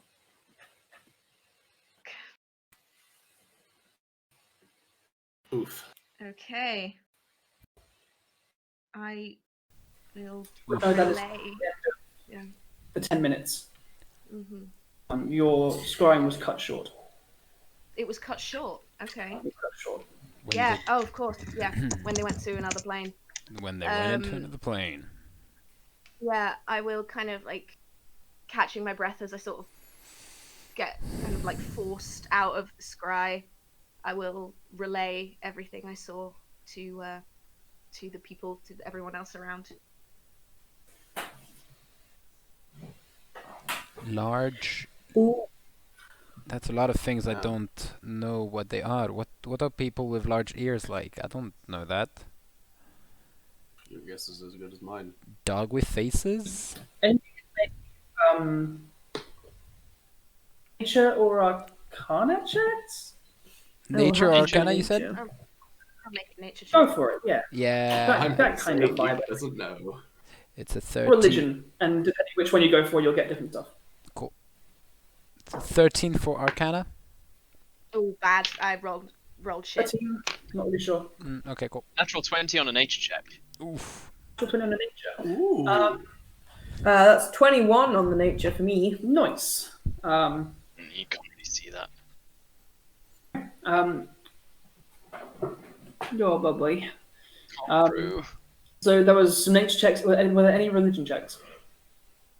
Mine was a religion check. My nat one. That's important. What is religion, really? Markos and Maple. Stopping to consider this woodland environment, strange, dark, and twisted. These creatures. You are fairly certain that a few of these are fey creatures. Fairy tales about them are common in these deep woodlands, where crossings to this mysterious plane are more common than not. These tiny, speedy creatures, the fables call quicklings, mischievous, very rarely dangerous, always mischievous, and devilishly quick. The bristled-beard, gnome-like creatures are fabled to be creatures that are offspring of acts of violence and bloodlust. If a creature is slain near one of these portals to the Feywild out of jealousy or just anger, when a moon crosses and shines light down upon the corpse, from it, caps arise. Yep. Angry little remnants of that bloodlust and spirit. Maple, you're not quite sure. But Markos, you're... A fairy tale or two mentioned strange-looking dogs from the Fae. There are several stories that talk about blink dogs, but they're common enough, of displacer beasts. More cat-like than dog-like. No, these sound more like the Fey hunting hounds, or Yeth hounds.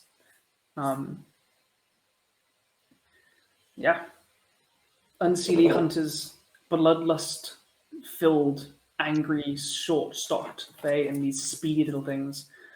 All that crap is unseelie AF. Yeah. Mm-hmm. You do not, however, have any knowledge as to what that large skeletal thing with the open ribcage and a large baby face is, however. Sounds gross. Sure, I want to know. Just nasty.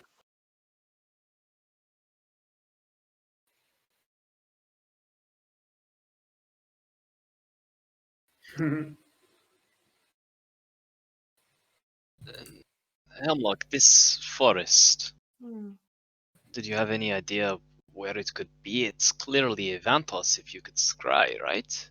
Yes, it has to be on this plane. That's why I got pushed out early when they went through that portal. That's what I was thinking. Yeah, What you said. Riona knows exactly what it is, but would Hemlock have any indication as to what this portal, this place was? Yeah. I mean, recounting that story somewhere cursed and haunted by all these evil creatures, and passing through into a forest with purple and red leaves and an orange dusky light, brings about images recognizable to all of you as talk of the Feyblood Hollow. Feyblood Hollow. And the Feywild that lies beyond. This agrees with what Pendalian said. And I guess our suspicions of the Feyblood. Those creatures you described are not to be trifled with. The quicklings may be less dangerous, but Yeth hounds, the redcaps. Ugh. I've not. It's only stories I've heard, but they pose quite a threat. Well, Not like a dragon, but still not pleasant. We know at least that's where they went, and we know vaguely of the location of getting closer, although I can't say that I want to. But yes, they're not on this plane anymore.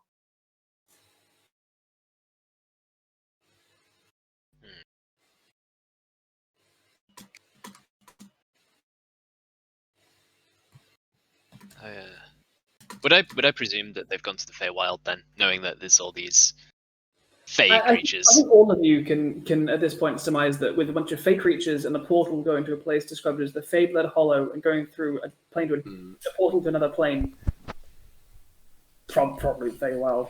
Wow. How can we make such an assumption? Are we crazy? Yeah. Well, you know what they say. 2 hours to go visit the library, and then for all final check, and the DM will therefore halt story progress because of it. But Andrew, I wanted to hit the library to get those answers I already knew. Come on.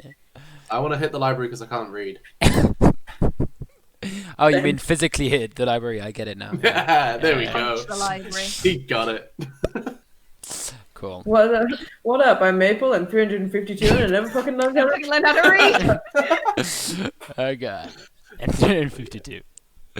Cool. What does everyone want to do? Oh, the pen, the quill. Baby ribs. Oh, the quill. The pen. I'm not reading the chat anymore. This is horrible. I don't know what baby ribs. Okay. The baby with the open ribs. And Right. the hand Fair. Okay. Now, yes, Link, because just out of context that was weird. Right. So they went to the Feywild. Great. We've got a fork to go to the Feywild. No, we don't. We have a fork to come back here. Yeah. That's right. That's right. Alex is stupid. That's right. Enjoy portal. Cool. So do you want to use the quill then? No. Yeah, I guess. We still need information how to stop the children. Dinner's over and Pandelian has somewhere to go, so... That's I think your time is not even too much. It's been a few years, but I mean, I'm sure an overly complicated conversation awaits the reunion. So, take your time, I guess. I guess before we use the quill, we should make sure we have enough money, right? Yeah, it's... No, you're fine. Well, I mean, are you sure? Yeah, like I'm just about to leave. Like, I assume this was a freebie for us being his friend for, like, the last month, guys. Yeah, but I think I like the idea of, like, we're just polite and we just hand him the money. It's like, no. But, like, we knew it was free, because if he accepted it, we'd be like, shit. Freebie, like... Well, I mean... It's fine, just... Yeah. Look, it might not work. It's a bit temperamental. It might be like, nah. I don't know. That's why it's a persuasion check. Not going to take the money for that. This quill is like, no, I don't fancy it. Also, who's going to write it then?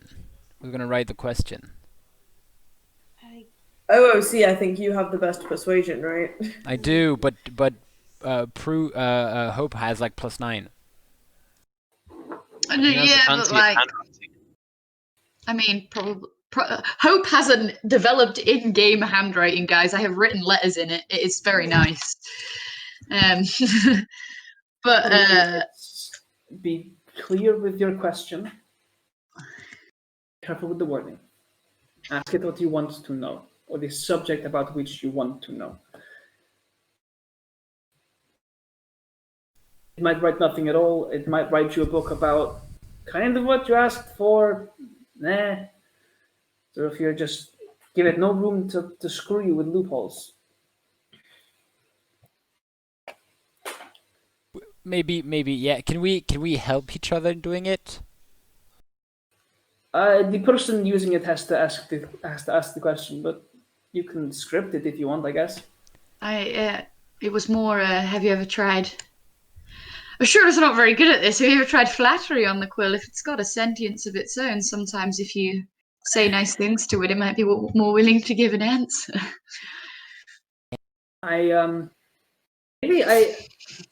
It's not. I don't believe it's sentient to the point of flattery having. I see. Effect. I've spent far too long hanging out with dragons today. Sure. Good ones? Maybe.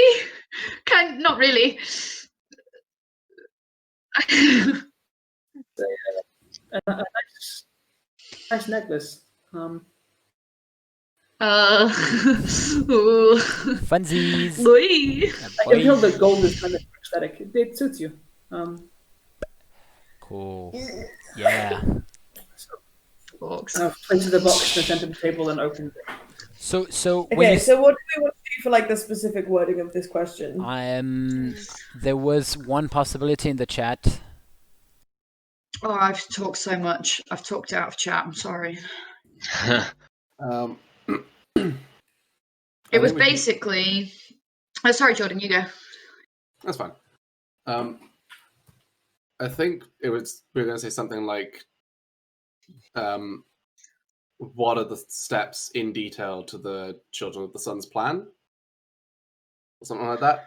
I personally think it would be better to just go on more of a tack of directly asking it how to stop the return. Oh, yeah. Rather than asking. So I think that's the first point of order in the question. That like it should be a question that's like, how do we stop the Children of the Sun returning from this planet and this entire planar system?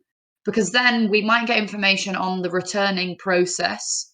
Because we don't know how willing it's going to be, but at least then, if we get one answer, it will be the answer that is, here's how to stop it. I would just worry if we ask for purely information, it will just give us purely information. Yeah, that's like, here's a fun guide that literally, and like also, I'm worried about making a fun guide because if someone happens to find it before we do, that's like really fucking dangerous. Oh shit, yeah. Whereas if someone finds a book on how to destroy it, okay, they can destroy the book and our asking the question will have been for nothing. But at least then the book isn't like a danger to our end goal. Yeah. That's true.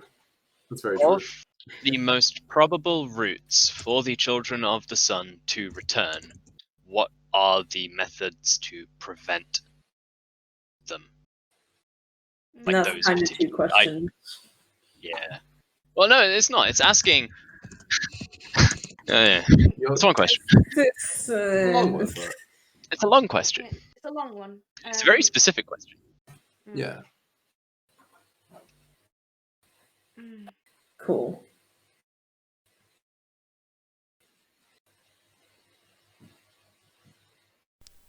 Who's gonna ask it? I think Hope should do it. You brought Pendalian into our lives, so I feel like you should be the one to give the final goodbye. Yeah. Okay. You were the one who was also on the floor of the orb, and now you're not. Feels kind of poetic. They said you were the one closest to making sure it succeeded. That's fair. It is totally right. That was like a day ago. Wow. Cool. Not anymore, I guess. Very well. I'll do it. What do you mean we need to persuade the book? Just the question, or do I have to talk to the book before? Or the quill? The quill and ask what you wish. Just ask it in a nice way, you know? Cool. Polite. Hey Quill, how do we prevent the Children of the Sun from ever returning to the planet and or planet system? Make a persuasion check. Yes. I think that's a 12 plus 11, which I think is fine. Cool. Yeah, that's fine. Yep, that's 23. Okay. The quill drifts out of your hand. The corners of the feather rippling slightly as it takes to the air. The point begins to glow like a faint silver, a light blue, slightly brighter.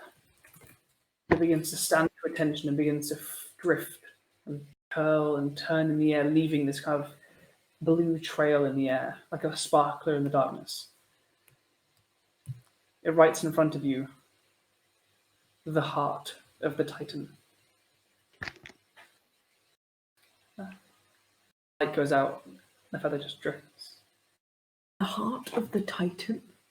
Back to the table. I think I know where that might be. Titan's back, baby! Yeah.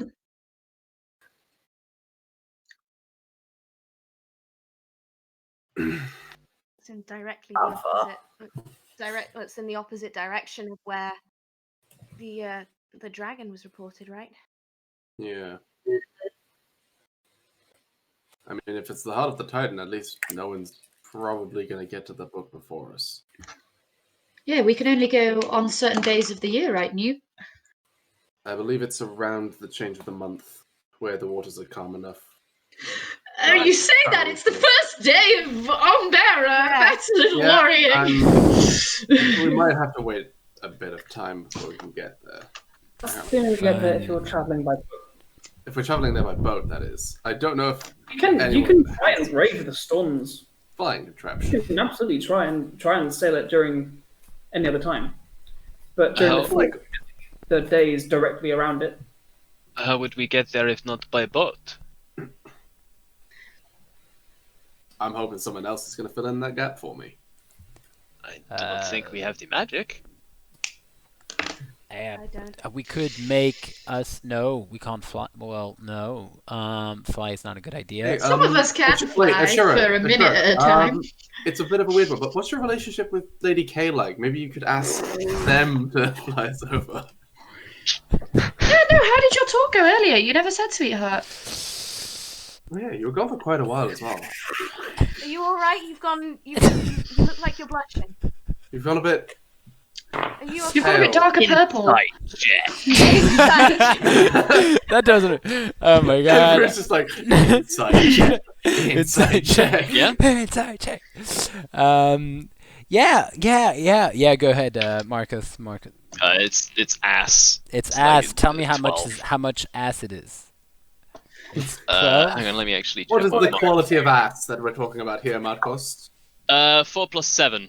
4 plus So 7. 11. Yeah, no, I rolled Mine is- higher than that on deception. Mine is a 13 plus 6, so that's a 19 on the insight. Shit.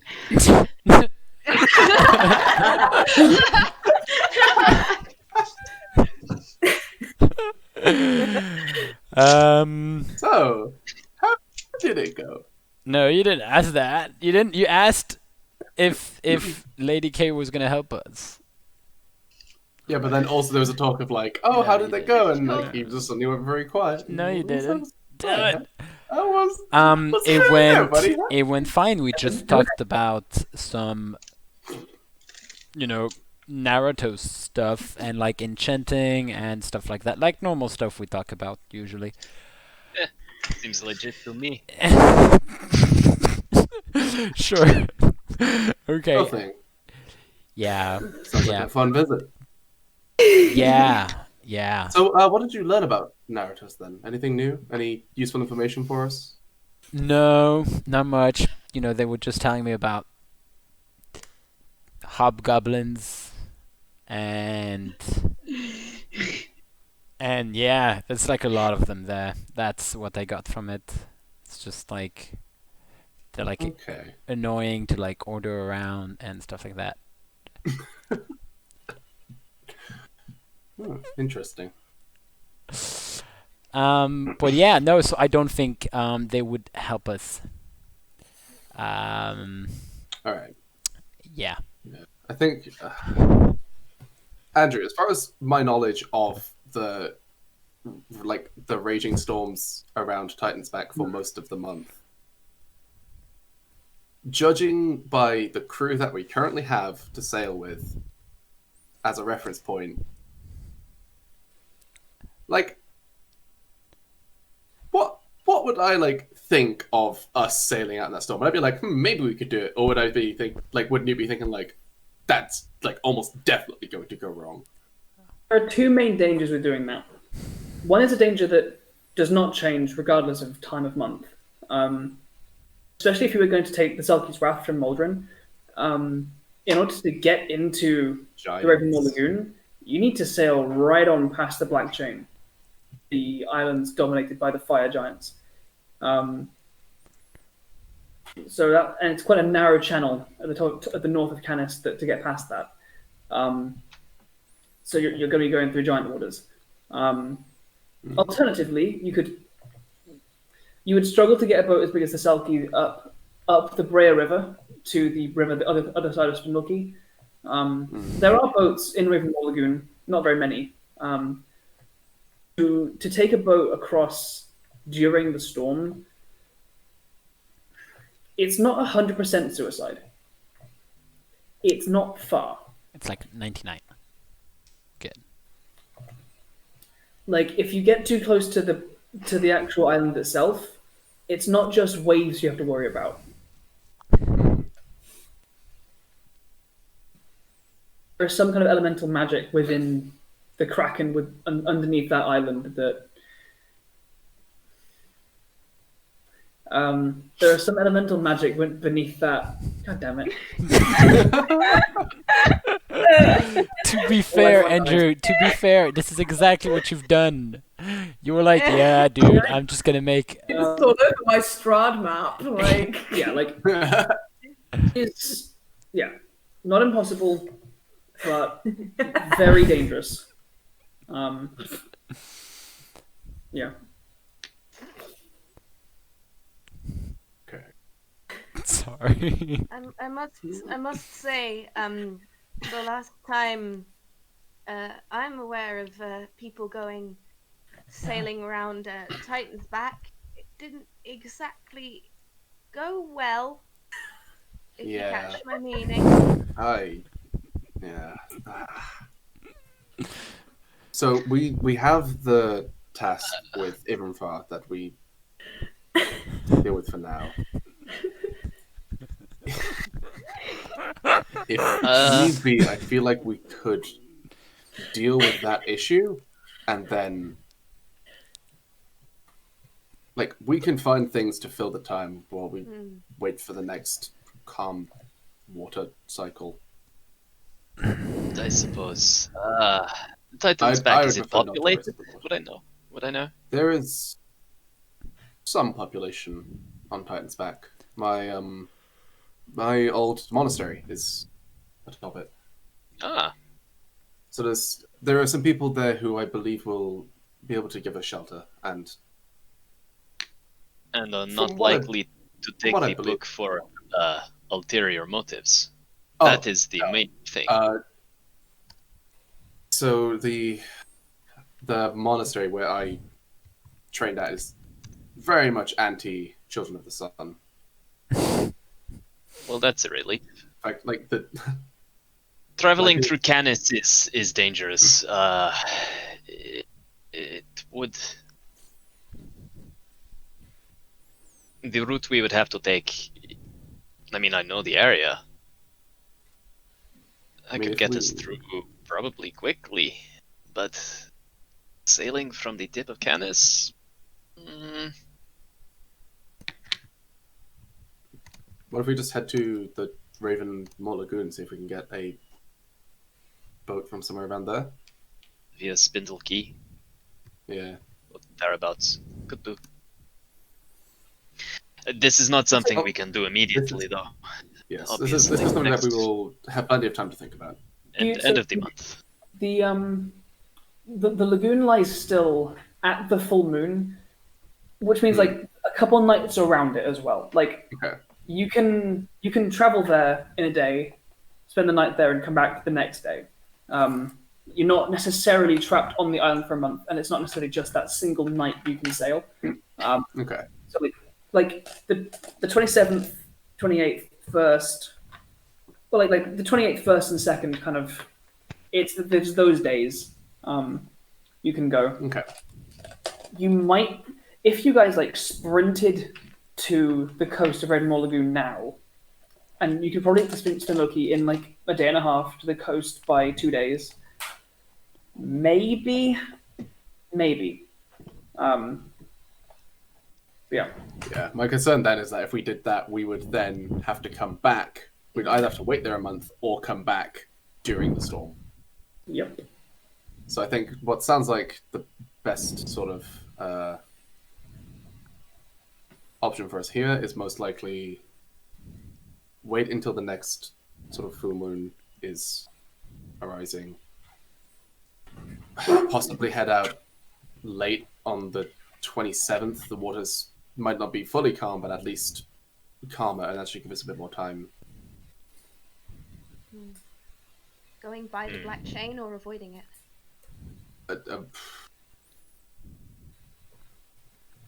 I would prefer to avoid the black chain, I think. This is up to you.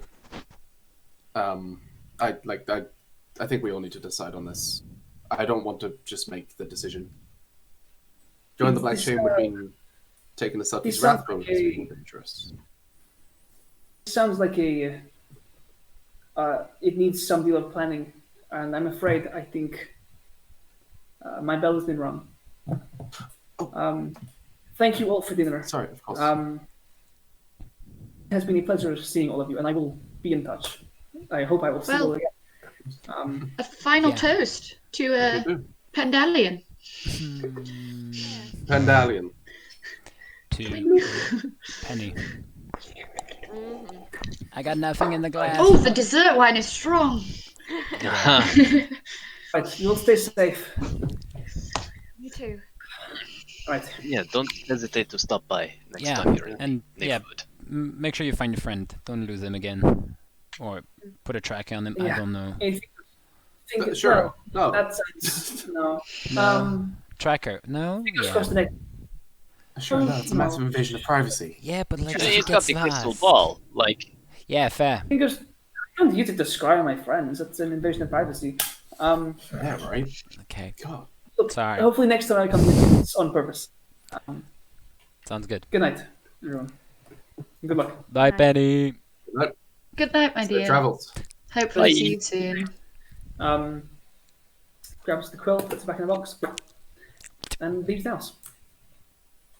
About 20 minutes later, you hear a very faint out of the ground. As if someone... Oh, can we all go like wave goodbye like kids waving goodbye to the grandparents? or like to Mary Poppins leaving the house, just like goodbye, Miss Poppins. Goodbye, children, as she flies away. To the TARDIS, Jordan. Yeah, exactly. Good saying goodbye to the TARDIS. With his fingers, the long blue tailcoat is replaced by a dark maroon leather, traveling jacket. Hit back to his regular cream jerkin and kind of leather trousers. His hair, he pulls the ponytail out and gives his hair a little flick.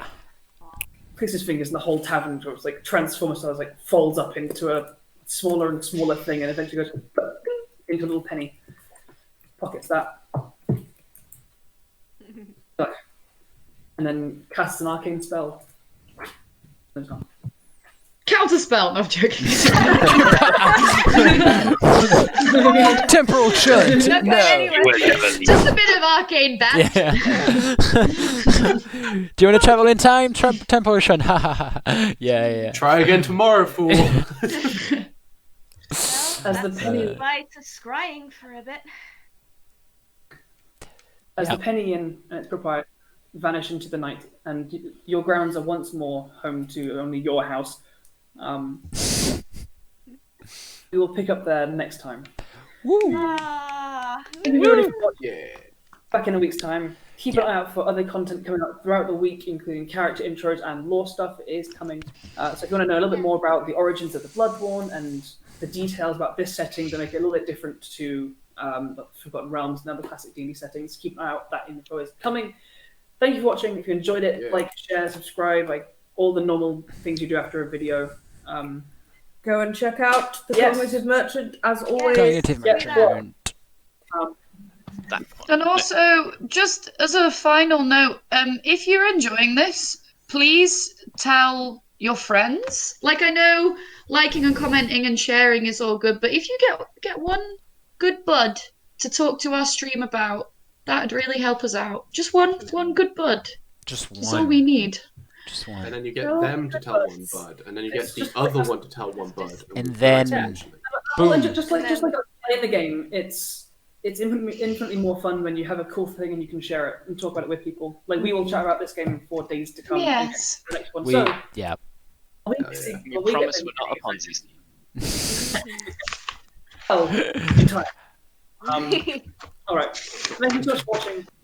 Good night. Bye. Bye. All right, I need to click. Bye. Alex, shut down the stream. Yeah, I'm shutting it. Shut down. It's gone.